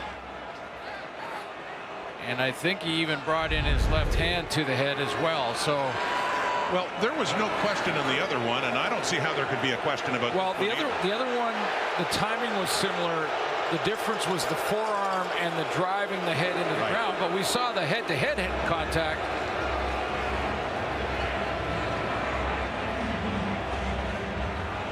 So they're taking another look at it. A discussion now with Mike O'Shea, and this is what they've decided in the hit on Strebler. Major foul, grade 2 spirit. Ottawa under the 41. It's half the distance to goal and a first down. So we'll focus on the helmet, going to the helmet. Exactly, and that was the difference. And that was the penalty aspect of this hit, which was timing-wise similar to the other one on Drew Brown, but very different as far as the foul. You did see Harris's left hand get up first to make contact. But it was the head. It was the head, too. That's the dangerous part of what happened there. And that's Harris having a word with big Eric Lofton, defending his quarterback. The injury spotter has looked at Chris Strebler, and they have decided that he is okay, so he does stay in. Mentioned earlier, Drew Brown's night is done. Strebler in first and goal at the Ottawa 7. To Oliveira. And he meets a wall right at the 5. Could not go any further than that. Lorenzo Malden shot through and went right to him. Right to the legs of Brady Oliveira. He actually paused so that he could redirect to Strebler if he kept it, but then he just dove in there and got to the legs of number 20. Watch, you'll see 94 just bam right there. 94 there, and 96 Wakefield, the one that got him up high and pushed him back. A second and goal at the Ottawa 5. Winnipeg up by 10, looking for more. Third quarter. Strebler, short throw, Oliveira, and great work in the open field by DeAndre Lamont. Comes in and prevents anything further there from Oliveira when he was thinking end zone. You know, I thought the timing on the little swing pass was good by Chris Strebler, so it gave Oliveira a chance, but that close by Lamont so quick and takes his legs out again, and once you cut those legs out, that's it. Hold for a field goal, which is important. So the RedBlacks defense, beleaguered as it's been in this game, especially to the run, does hold firm there deep in their zone and force a field goal try from Sergio Castillo, who has been perfect on the night. 3 for 3. 3 more on the board, Winnipeg. Bombers take charge. It could have been worse for Ottawa. DeAndre Lamont says no further to Brady Oliveira. Bombers up 13. Back here in Winnipeg, Princess Auto Stadium, the Bombers trying to avoid a third straight loss at home, which has not happened since 2016, and trying to avoid their first 0-5 start since 1998. And things are looking pretty good for Winnipeg right now. Third quarter, and they're up 16-3. Play action fake. Dustin Crum stands in, and he throws it, and it's caught at midfield. It's Justin Hardy, who was wrestled down there by the safety Brandon Alexander. And Hardy is slow to get up on that tackle. Well, that's a good sign that he did get up. He took a second, and the way he got tackled, I believe it was Brandon Alexander bringing him down, and the way he got tackled coming out of the backfield and that deep out, watch how he got twisted around there, and that knee buckled underneath. Man, that didn't look good, but he's okay. He stays on, goes in motion, hand off to Armstead. Finds some room, spins, keeps going. Another solid run by Raquel Armstead to get it inside the Bomber 45, and another Ottawa first down. Well, you know that Justin Hardy was banged up, and you know that knee didn't look good the way it twisted. He gutted it out. He gets a kick out block here on Willie Jefferson to help out, make sure Jefferson can't get involved in that run play. Armstead now with 12 carries, 55 yards, and the longest of 10 in that first down run. Trump has time off to the right. It's complete. Braylon Addison, and daylight ahead, but another good open field tackle there, this time by Winnipeg to limit the damage, but still, it's Tyrell Ford to the tackle, but another Ottawa first down. That was a good tackle. I mean, this is a big play for Ottawa because they'll get a new set of downs, and a successful one, but that could have been a lot worse for the Bombers. There was one tackler trying to get an angle back there with the blocker in front of him. If Tyrell Ford doesn't make this tackle, Armstead still running. Ottawa moving quickly in the Bomber zone down inside their 30. They trail by 13 points. 4.5 minutes to go until three-quarter time. The quick throw, it is caught. Another good gain on first down. Right back to Hardy. He was a couple of yards shy, and staying in, though he is looking. It. Yeah, he's feeling it. He's getting up a little bit slow, but toughing it out.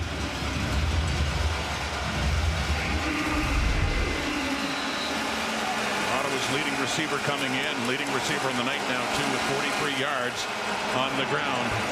And Armstead only needed a couple. Looks like this drive will continue inside the Winnipeg 20.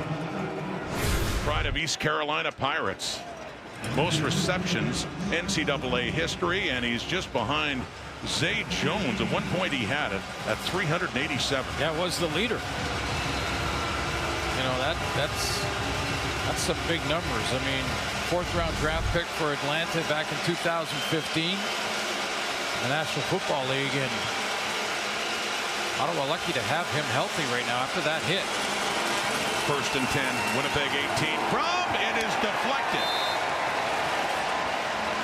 Kyrie Wilson, the weak side linebacker, got his hand on it, and a big play for the Bomber defense. Just look at the left of your screen here. You're going to see number 19 just slide underneath this slant route and time it up nicely, get his fingers on it.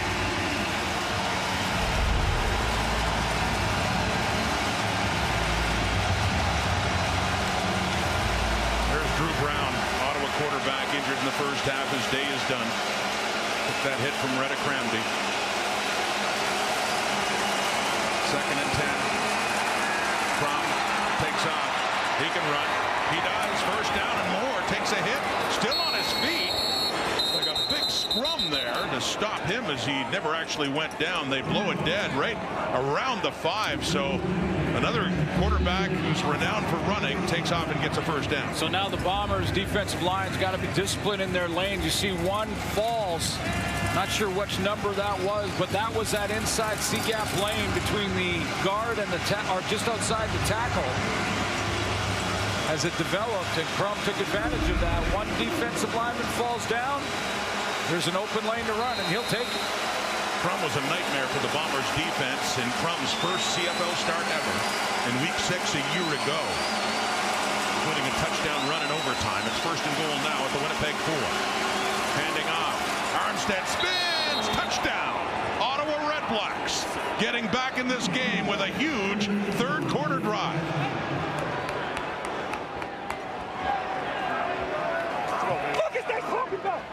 Whole bunch of the rock in there too in that drive. Taking a page out of the Bomber book with Brady Oliveira and getting Armstead going on the run game with the threat of Dustin Crum getting outside, and again defense gets in a bind. Not many throws in that drive. And that is the first CFL touchdown for Raquel Rock Armstead. He gets the hammer. 8 plays, 70 yards on that drive for Ottawa. Did they ever need that? Lewis Ward, the point after try, the first touchdown of this night for the RedBlacks. Up and through. Was 13, is now 6. Armstead finds the end zone.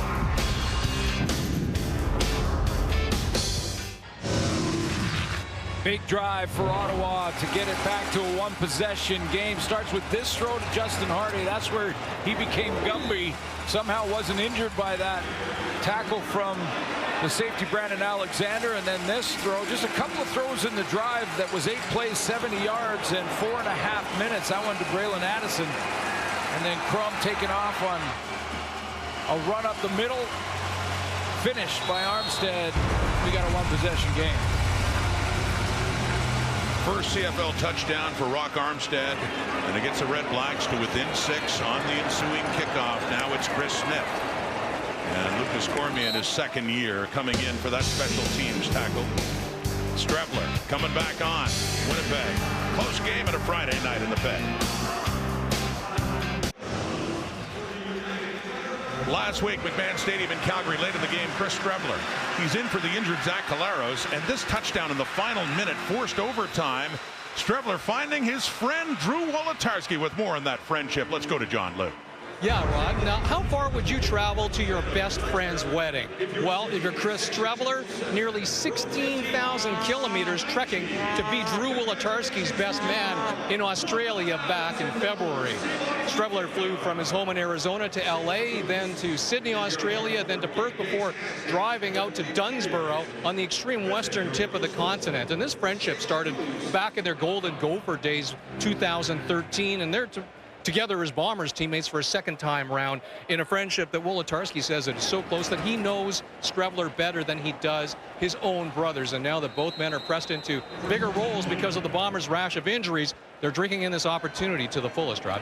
Making the most of it too, John. We have seen Strebler throwing deeper, coming back to get it is Densky. Beautiful combination of Strebler to Densky there to get it in the Ottawa zone down inside the 50. Rod, I know you don't need one, but I would travel 16,000 miles to get to your wedding. I appreciate that. Yeah, oh yeah, you got it, man. I'll be there for you. It's a nice throw by Strebler, getting it out and actually pulling Nick Dembski back away from coverage. Especially if it's in a nice part of Western Australia. Yeah, as he showed it. Yeah, that was just subtly added that they were in Australia where the sunsets are pretty cool. The handoff. Back to the ground. Johnny Augustine is in, as we were told that Brady Oliveira has gone to the room now. He's having himself a big night. Augustine got the start against Ottawa 3 weeks ago when Oliveira was out with a knee injury. Very similar average to Oliveira coming in. That's you look in different amount of carries, different number of carries, different opportunities. But the one thing that can remain sort of as a test is that average. Just below 5 for Johnny Augustine. In his 6th year at Guelph, scored a couple of touchdowns, including one against Ottawa earlier this season. Stays in to protect. Strebler, deep, right. Oh, nearly intercepted. Damon Webb, who saved the day against Winnipeg for Ottawa, late in that one in the final minute, comes up with a big play, and it looked like he could have had himself a pick there. Strebler thought he had Wilson down the sideline because it looks like it's just straight man from press position, and Wilson was in behind coverage there on Lamont, but over the top he didn't see the deep help from Damon Webb. Everything to catch it. Another long try for Sergio Castillo, who's been good at them. Had a 60 last week, a 53 earlier, and this one is through again. How about the leg of Castillo? Had that rough start in week 1. Unhappy about the chip balls. They got all that straightened out, and he has been money for Winnipeg. It's a big one. I mean, this pushes it to two possessions again. And you know, right now Michael O'Shea can confidently think that if his offense gets to midfield, they've got a chance for 3 at the very least. Another 53-yarder, so 2 53-yard field goals tonight. And that's, as mentioned, the 60-yarder last week in Calgary is tied for the second longest ever by Paul McCallum at 63. So Castillo has really helped the Bombers out on this night, 19-10. Yeah, last play of the 3rd quarter, back to a 2-possession game. Winnipeg in front. Ottawa, the last time they had the ball, they drove down for a touchdown, and that's Rock Armstead with the carry there. So a 2nd down coming up. RedBlacks, both teams with their backup quarterbacks tonight. Winnipeg trying to hang on for win number 1 in 24.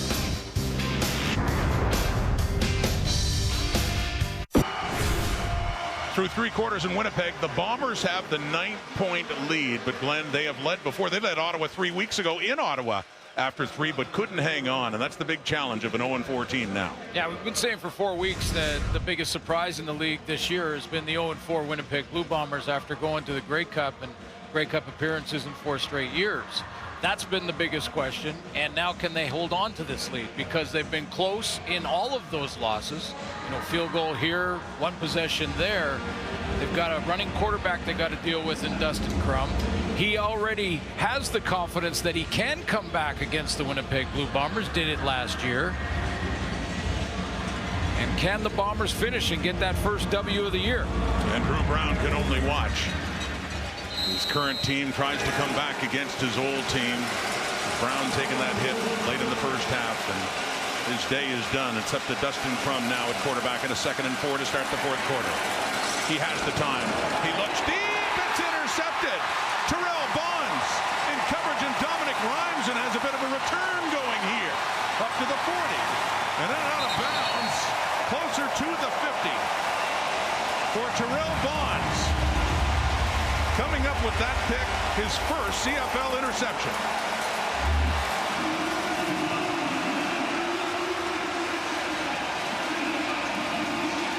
Trips into the boundary, and Rhymes is going to end up being that outside wide receiver, but he kind of hops over Bonds. Bonds gets in his lane, which is not interference. He can run to the ball too, but he gets in his lane and he forces Dominic Rhymes to bounce outside. Now he's got inside leverage. Now he can run the football down.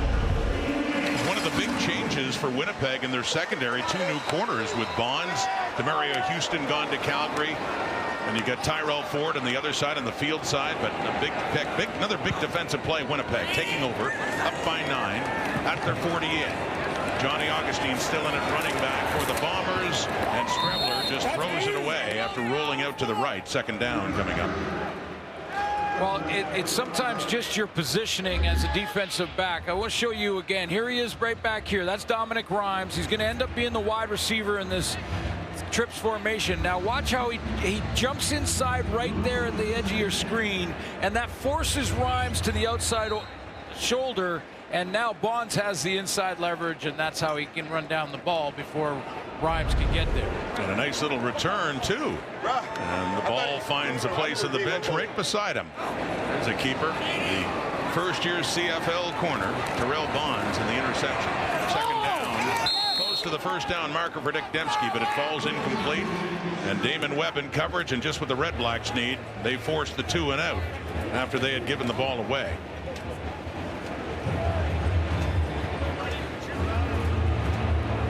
Steering from John Liu now, according to the Bombers, questionable whether or not Brady Oliveira will return to this game. One of the reasons we're seeing Strebler put the ball in the air a little bit more. And Mike O'Shea's patience has been tested with injuries so far this season, more than any other year. This is year 10 as head coach in Winnipeg, and you look at the players that he has had to live without right now, not to mention the ones that left in the offseason with free agency. Off the punt. Big hit. Coming in, Michael Ayers on DeMonte Dedmon. Stopped him in his tracks. That fans' reaction speaks for many. Oh my goodness, Dedmon. Ayers. Down he goes in a hurry.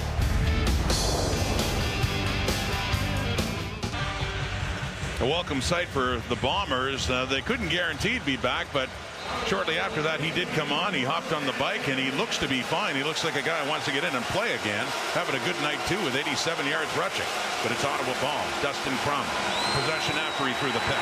And this time Willie Jefferson was the first to get his hands on him, and then it is Devin Adams finishing up, completing the sack for Winnipeg. Part of the 0-4 for the Bombers start was that Willie Jefferson had a slow start. And over the last couple of games, last week against Calgary, he had a couple of key knockdowns. We've seen him cause a fumble here. He cuts inside the tackle there to be the first to Crum. Gets his teammates to help. He's starting to be that wrecking crew that we remember. Yep, a little earlier in the game. All by himself, wrecking crew. Yeah, he came in and just with that reach alone stripped the ball, and they recovered that one. 2nd and 16 on the sack of Crum. Ottawa's down by 9. More heat coming. Gets some time, wants to take off, looking for room, and Jefferson can't get him. But coming in, Ford does. They blow the whistle. Crum was hoping that he wouldn't be ruled down and tried to run some more, but it was on the play by Ford after Jefferson didn't quite get to him that took him down shy of a first down. You know, again, you go back as far as the first quarter when Drew Brown was in at quarterback. I think both these Ottawa quarterbacks are having trouble finding open receivers. I mean, he's down because he was on top of Terrell Ford, who made contact. You're right, Jefferson flushed him first. Richie Leone from inside the 10. Chris Smith, the 50. So Chris Strebler will be coming on again. And there's Brady Oliveira. And there's Oliveira. looking to add to his totals. His best night of the season. He's got 14 carries for 87 yards, and boy, he and Strebler for a time had been magic on the ground for Winnipeg's offense, including one touchdown drive that was all them. It was all running, 11 plays. Big test for Ottawa's defense. It certainly has to find a way to be better against the Blue Bomber running game. Here we go. 1st and 10 from the 50 to the ground they go. Oliveira. He's got some room and he's running hard, and Harris takes him down, but not before another first down on the ground for Winnipeg as Oliveira gets closer to 100. Great cut to bounce outside once he got to the line of scrimmage. He presses the line, as he said many times, gets to the outside, and then it's a foot race, but a new set of downs. And yeah, he is fired up. He's looking for that first 100-yard game. You know he's looking for that first one. And he is sitting right now on 99. Get it started. 1 yard away. The CFL's leading rusher in 2023. Slow start. Wouldn't know it tonight, though. Well, he gets his yard. Not much more, mind you, but that should be enough to officially get him to the... Yep, indeed, about 2 yards, actually. So call it 101 on the night for Brady Oliveira. Bring in a couple of extra receivers.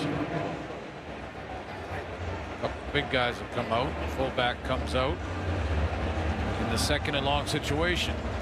Stanley Bryant is limping, their all-star left tackle, perennial all-star, and for many years the top offensive lineman in the Canadian Football League, and he stays in, but clearly favoring something with the right leg.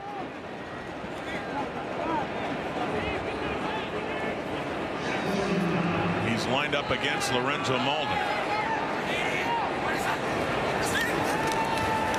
And they get rid of him quickly, and it's caught. Clarcius, the rookie, is another one with Lamont on him. That's catch number 3 for Kevin Clarcius.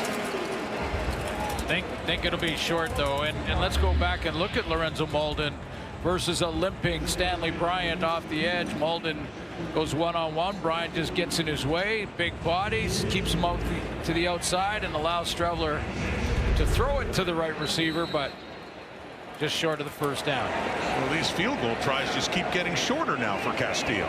This one's only 49. Oh, come on. He's got a couple of 53s on the night. Had the 60 last week. Trying to stay perfect on the night. Put down by Sheehan. Castillo. He has been perfect. 49-1 that time. 3 more on the board. A 12-point lead. 4th quarter. The RedBlacks are down to Winnipeg, but they've been down before. This was 1 year ago. They were down 16 points with under 3 minutes to play. A pick 6 got them closer, and then Crum hits Nate Bahar there. Did a lot of running, including one in overtime, ultimately, that gave the RedBlacks the victory. 16 down, 2 touchdowns each with 2-point converts, then that by Crum. They called it the Crum back in the nation's capital in his first ever CFL start. So down 12, but they know they could do it. Armstead. And he's being chased, but he breaks loose. He's still going. He's finally hauled down. Jamal Woods gets him, but a big pickup, the biggest of the night for Armstead to get it inside the Winnipeg 40. Well, the key block is from the quarterback, Dustin Crum. He hands this ball off, and this is tackled for a loss. Watch Crum get out here and get a key block on this running play. He gives it to Armstead here. Now here he comes. Watch, he seals the edge. Right there, that's a great block.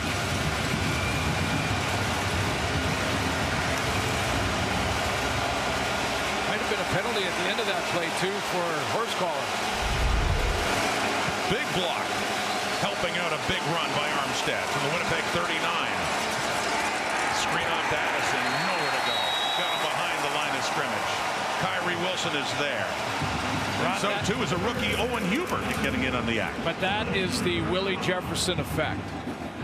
Rather than wait for the rush to get up the field, Crum threw that early to allow, and the Winnipeg defense can rally to it. When you throw that little screen and don't wait for him to clear and get into space, it's going to have trouble having success. And he just That's the Willie effect, throwing it a little fast. And a loss of 7. Crowd picking up here at Princess Auto Stadium. 12-point lead. Crump can't find a receiver. Wants the takeoff. Finally does. Jefferson's there, and he'll go no further. 3rd and long coming up.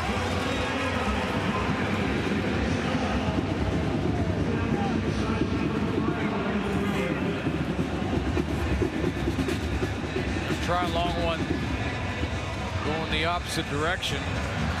Ward's longest on the season, 46 yards. And that was to win it. That was the walk-off winner last Sunday against Hamilton. And this is a 51-yard try for Lewis Ward. Mentioned 4 for 4 last week. Chris Smith. And these long field goal tries. Watch the returners, unless, of course, Lewis Ward does what Lewis Ward does. It's perfect.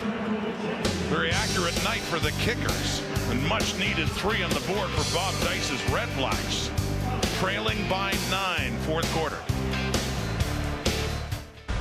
Back here in Winnipeg, and it's back to a 9-point game. The Bombers still in charge. The RedBlacks got a Lewis Ward field goal to get a little bit closer, but for Javon Santos-Knox, who started his CFL career here in Winnipeg, a couple of solid years of the Bombers before moving on, and 17 and 18, and trying to stop him now.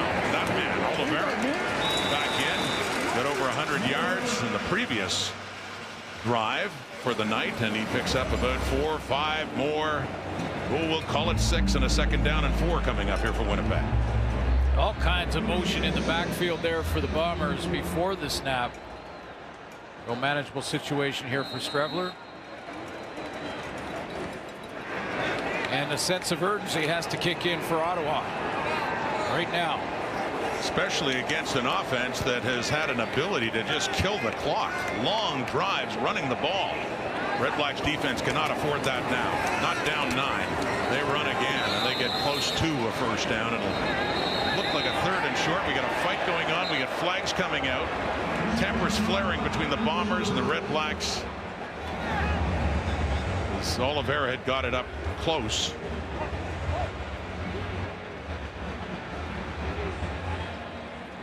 Santos-Knox in the middle of that looked like he was indicating it's going against the Bombers, but Stanley Bryan has a different opinion.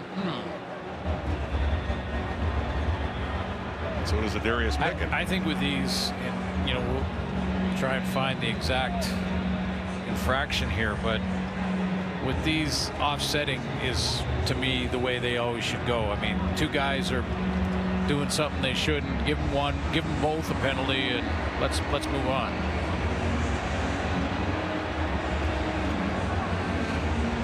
But we'll see what they call here.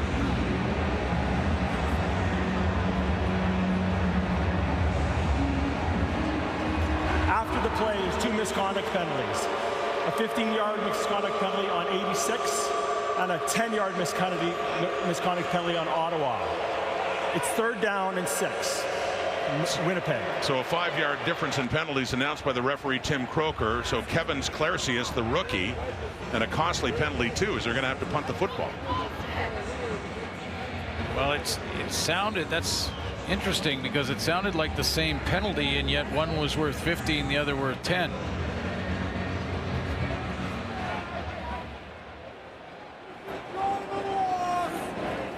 And that would have been less than 1 yard away from a 1st down, which the Bombers would have gone short yardage, but that's a big 5 yards. Devontae Dedmon's made a lot of big plays in just 27 games in the CFL. They get the heat on Jamison Sheehan. He gets rid of it. They need a big play from Dedmon now. The 20. Oh, he's covered well again by the Bombers coming down. Bailey Felt made another special teams tackle there for the former Hamilton Tiger Cat. So on comes the offense. Big night for Raquel Armstead. Talk about sitting on 99 as Oliveira was before. That's where he is now. 16 carries, 99 yards. He has a touchdown, longest to 31. So it looks like he'll get his 100, but he's trying to get Ottawa back into this game. A 2-score game right now, 22-13.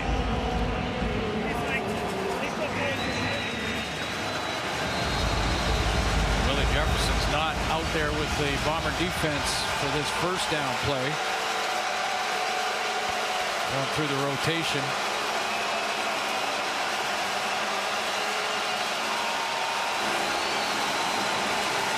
From pump fake. Has time. Can't find anyone. Takes off. The 30. Puts his head down. And he gets up to around the 35. Dustin Crum. Well, Dustin Crum didn't look like he had any intention of hook slide, and that's one thing I would say. And I'm not. Both of the hits that took quarterbacks that got penalties on sliding quarterbacks tonight were both penalties. However, quarterbacks do have to, if they're going to slide feet first, do it early. First and 10 from the Ottawa 35. Throws to the right. He completes it to Ackland. Jalen Ackland, who had a big catch in the first half, but it has been quiet since. And Ackland, 22 yards receiving coming into that play. It's probably been the best game for the Bombers secondary all season long. I just think they are.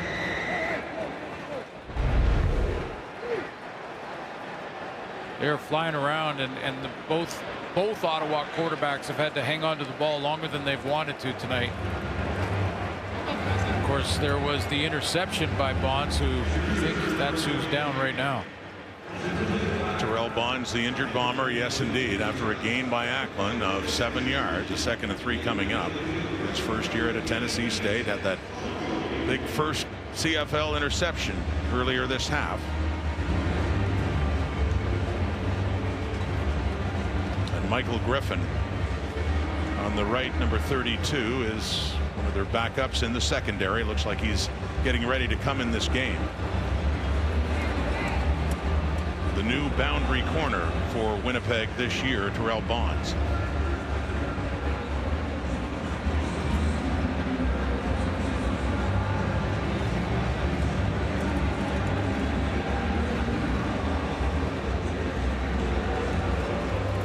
RedBlacks are 2-1.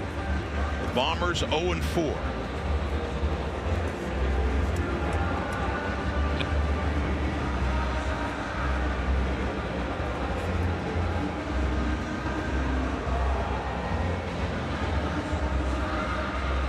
Winnipeg's winning that giveaway takeaway category. They're +3 tonight, and it gives me an opportunity to be a little more clear on something I talked about last night. There were 5 turnovers last night by the Argos. Saskatchewan won that turnover battle, and I mentioned a stat that Dave Dickinson had given me, which is some research he did, that if you are -3 in the turnover battle, your chance of winning the game is dropped to 2%. Right now, Ottawa is a -3, but it's the differential. It's the ratio. Yeah, right? it's a difference, right. Not necessarily just -3. Right. If your defense creates 2 and you're only -1, that stat doesn't apply. Right. So it's we were talking about it last night because turnovers were such a huge part of that one. So Armstead on that carry gets over 100 yards. Some pressure. Jake Thomas moving in there in Crum, but he gets away for a while. The stiff arm for Kyrie Wilson, and flags are out as Wilson shoved Crum out after he'd already gone out of bounds. And yeah, tack on 15 more for Ottawa in this drive. Major foul, unnecessary roughness. Winnipeg number 19. 15-yard penalty, automatic first down. Well, first of all, the stiff arm from Crum is legal, and that push at the end of it isn't. He was well out of bounds.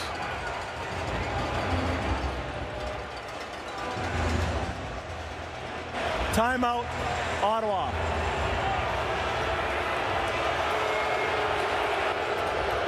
Fans booing, but it's a penalty against the Bombers, and it moves it inside the Winnipeg 50 as the RedBlacks have taken a timeout here. Just 3:33 to go in a 2-possession game. Ottawa needs to get a touchdown. 1 touchdown, even not converted, puts them within a field goal, but they got to work quickly here now. And Kyrie Wilson's penalty has just improved the odds a little bit for the RedBlacks. 4-man rush. flushed out again. Hubert chasing him. Wilson chasing him again. And you can see how quickly Wilson lets go of him as soon as he knows he's out of bounds. And that's the decision. You know, and I know the fans hated it, and the Bomber fans watching will hate it, that penalty for 15 yards a play ago. But this is the difference in the very next play. He's got him. He runs him out of bounds. As soon as he sees the sideline, let him go. Didn't make that same decision on the other sideline. Picks up 5. 2nd and 5. Heading down to 3 minutes left in this fourth quarter. Time again from just can't find a receiver, so he does what he naturally does. He runs, and he picks up more than enough for another Ottawa first down.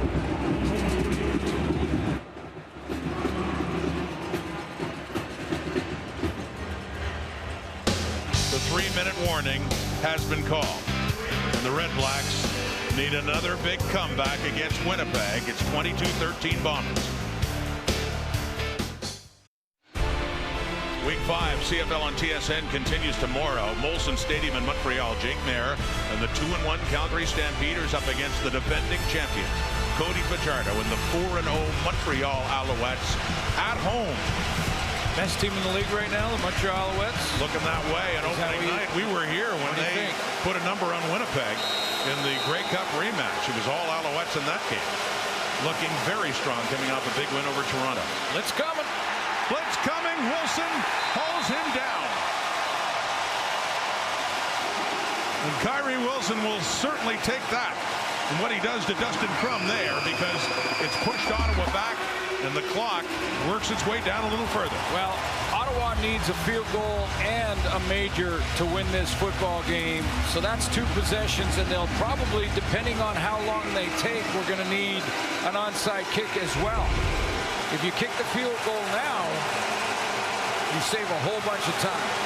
They do run a play here, 2:42. Trying to get a first down. Ackland breaks free to the 30.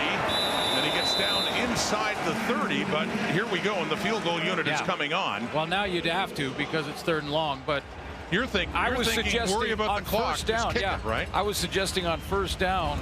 This happened last night too. On first down with 3 minutes to go, you take the 3 there, you can kick it deep for sure with about 2:45 left on the clock. Kick it deep, rely on your defense, get the ball back again. Now they have to. It's 3rd down. They need Lewis Ward here to make it a 1-score game. He does do that. 2:25 on the clock, 22-16 the score. Okay, so now there's lots of time to still kick it deep. Canadian football, you can get a 2 and out from your defense. You still, the RedBlacks still may get, 2 minutes left and get the ball back with a timeout. So Bombers have a timeout still, so do Ottawa.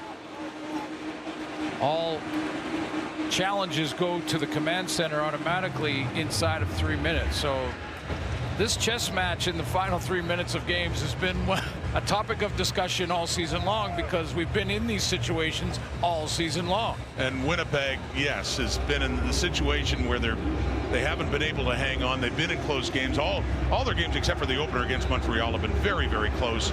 Last 3 games lost by 4 to Ottawa. That went down to the wire. Lost by 2 to BC here.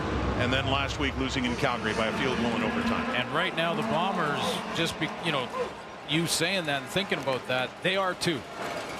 Yeah. That self-doubt crawls into your head a little bit when now it's a 1-possession game and you need a couple of first downs to win it or a big drive. Here we go. Leone kicks. Augustine and Smith are back. Smith has it at the 25. And he gets it up across the 40 to about the 42, 43-yard line. So they need a drive like they had in that 11-play one earlier that led to a touchdown. It's not so much the points, it's the time that they can take off the clock running the football. I'll be very surprised if we see Strebler back in the pocket slinging it down in that intermediate range. I think they're going to go with what's worked tonight, which is going to be Brady Oliveira or Strebler pressing the edges. The running tandem of Winnipeg. Chewed up a lot of yardage tonight.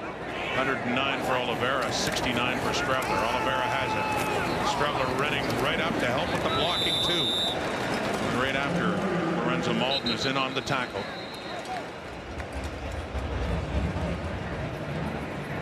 An Ottawa player is still down.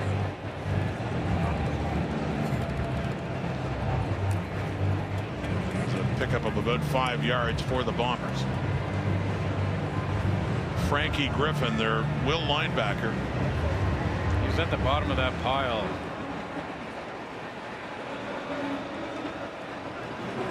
It's never good news when your teammates get up and wave to the trainer immediately, because they were also in the pile.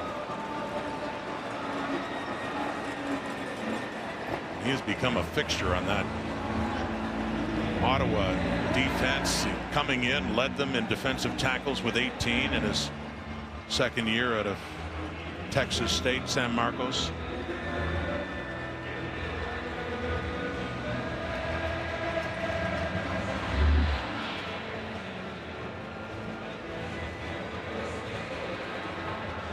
Engaged in the O-line there. I think that's Stanley Bryant. And you're right, it looks like the elbow or arm got caught in there. He went right to that left elbow. That's good news. So Griffin trots off, but a big play coming up here for the Ottawa defense.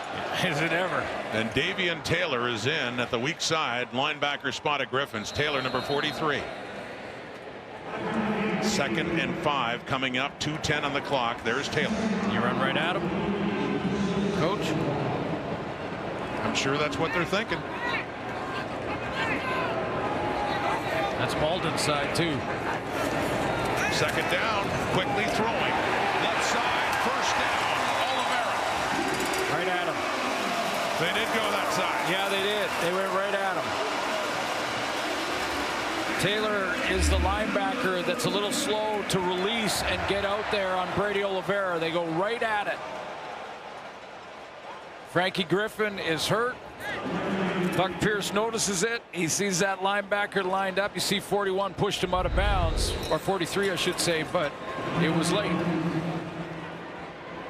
As Griffin stays in the sidelines, 1:51 in the clock, and a 1st and 10 in the Ottawa zone for Winnipeg. Back to Oliveira, met right away, but still somehow, with Wakefield taking him down, he manages to lunge ahead for 2 or 3 yards when it looked like it could have been a loss. So there's a couple questions. First of all, this is the play. Sergio Castillo, could he make it from here?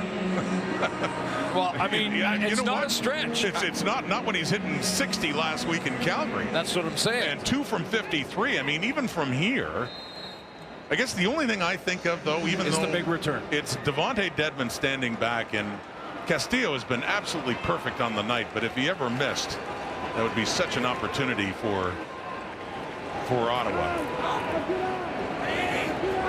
with it being a 6-point game. Strevler takes off, being chased. Taylor's chasing him, and it looks like a face mask penalty coming up here as Taylor went in on Strevler as he gestures. And what happened?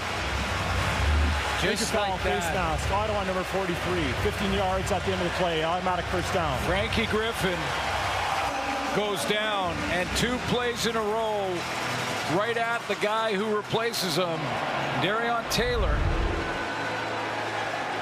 I mean, it wasn't intentional, but he got the face mask. It's absolutely a penalty, and Frankie Griffin back in, but now they are in field goal range, worst case scenario. All the way down to the 29 and a 1st down and 1:22 in the clock. And Taylor was in position to hold him short of the 1st down. He got in on him before that 1st, but the penalty just kills them now. And Winnipeg getting closer to win number 1. Oliveira enjoys great work up front by the O-line, opening up a hole as Oliveira waltzes right through. I was going to say that. I guarantee you, if you surveyed right now the 5 offensive linemen for the Winnipeg Blue Bombers, they'd say favorite game, best game. This is our favorite game of the year. Timeout, Ottawa. Look at that, getting Timeout, out on Ottawa. Griffin, opening up the holes, drive, blocking linebackers.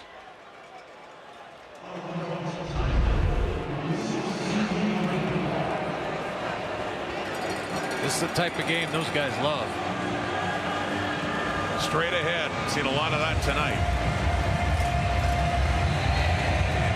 And the chance of a comeback this time by Ottawa looks a lot bleaker now, with Winnipeg just sensing that first win after what's been a difficult start for their season. As Crum talking over with Drew Brown, who got the hit of the head late. Had to leave the game in the first half. Second and one up, 17. His first CFL start since the 19th of October 2019. And stayed with them, became an important part of that offense in the Grey Cup win after Zach Collaros took over, but having a night tonight. Yeah, we rolled a clip earlier of Streveler talking about how cool it is with the fans here in Winnipeg and Manitoba that have followed him not only here in his first stop and down in the NFL, but also in his return, and how excited they were. He's certainly a fan favorite, and there's a whole bunch of guys impersonating him in the crowd with the fur. There's the guy. That's the best one. Oh, yeah. You remember the Grey Cup parade in 2019. That's the look Chris Streveler had. No shirt and a fur coat over top. Oliveira. With also a slow start to the season, but he's had easily his best night of 24. That's 22 carries. He's over 125 yards. And the talk is Streveler. I mean, you look at the passing stats. everyone. Get him a fur coat. He needs a cowboy hat, some glasses, and a fur coat. He's right in there. No, clearly with Oliveira, this is their personality back. But I will say, and it looks like they're wrapping this up, let's not forget that Zach Collaros, was putting 250 to 300 on the board in, with Oliveira's 100-yard games. And if they want to keep winning now, after getting win number one, the Bombers, they're going to have to continue to work on this, depending on how long Zach's out, to continue to work on this passing game. And, Chris Streveler's got to get more efficient in the passing game. Yeah. That's the thing. 13 at 21, 127. I mean, he's not going to wow anyone with the passing tonight, and a lot of those were shorter passes. No, and it's worked tonight, and Ottawa has sort of taken its time. It didn't react to that run fast enough tonight, but other teams will. Other teams will be game planned to stop that and make Streveler a passer. He can do it. He can do it, both his legs and his arm, but they're going to have to tighten up that passing game to keep winning. We saw a good sample of it in 18 and 19 in his first 2 years in the CFL, what he could do. And in this case, a compliment to Collaros and that Winnipeg offense. But on a night with that Collaros available, when Streveler had to come in and start, and they had to find a way to move the football and control the clock, did they ever? And Exhibit A would have to be that 11-play drive. And Castillo, a career-high 6 field goals made. September 29th, 2023 versus Toronto. He's made 5 tonight. And that was 6. Well, to get on a roll. There you go. To get on a roll, Rod, you got to get the first one. And the Bombers get the first one tonight. Streveler last week threw the first touchdown pass for the Bombers on the season to Wolotarski. It was big-time run game tonight. A lot of road grading from that offensive line. And Brady Oliveira's back. And the wind's back in Winnipeg. There you go. The Bombers had to find a way. Capital W. The fans can leave happier now. Standing out ovation.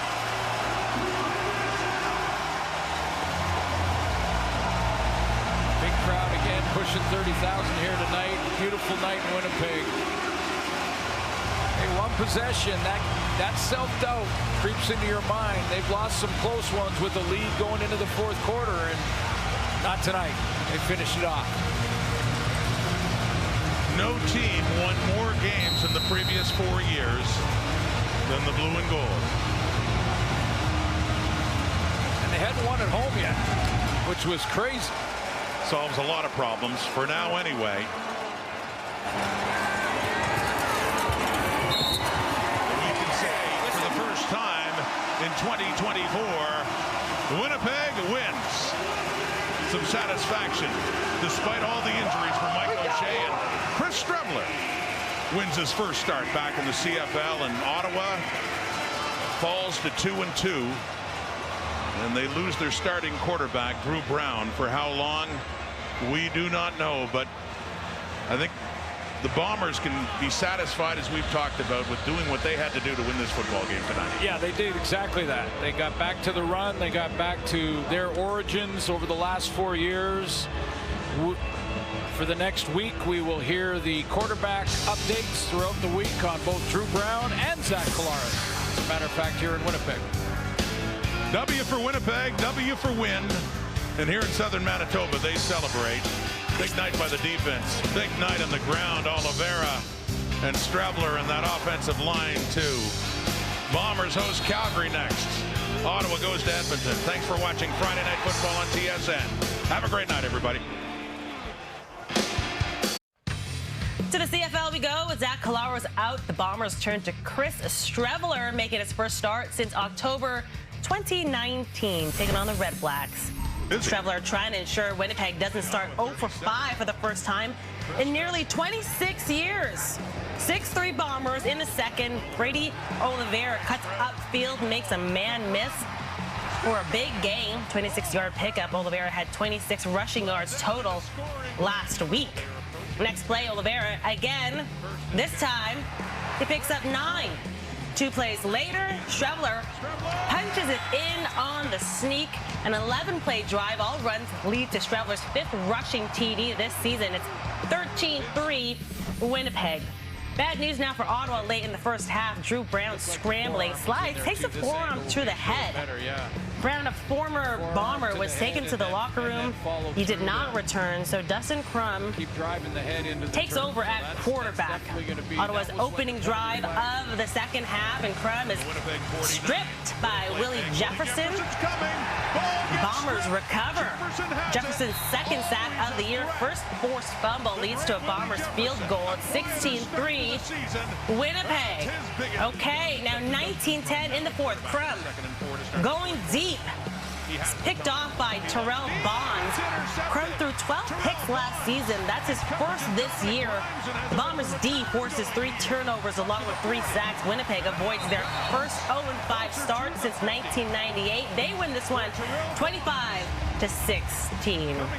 So Winnipeg's 0-4 start was filled with tight losses. Their last 3 losses were combined 9 points. Last week in Calgary, the Bombers only rushed for 78 yards. Then they had 212 rushing yards tonight.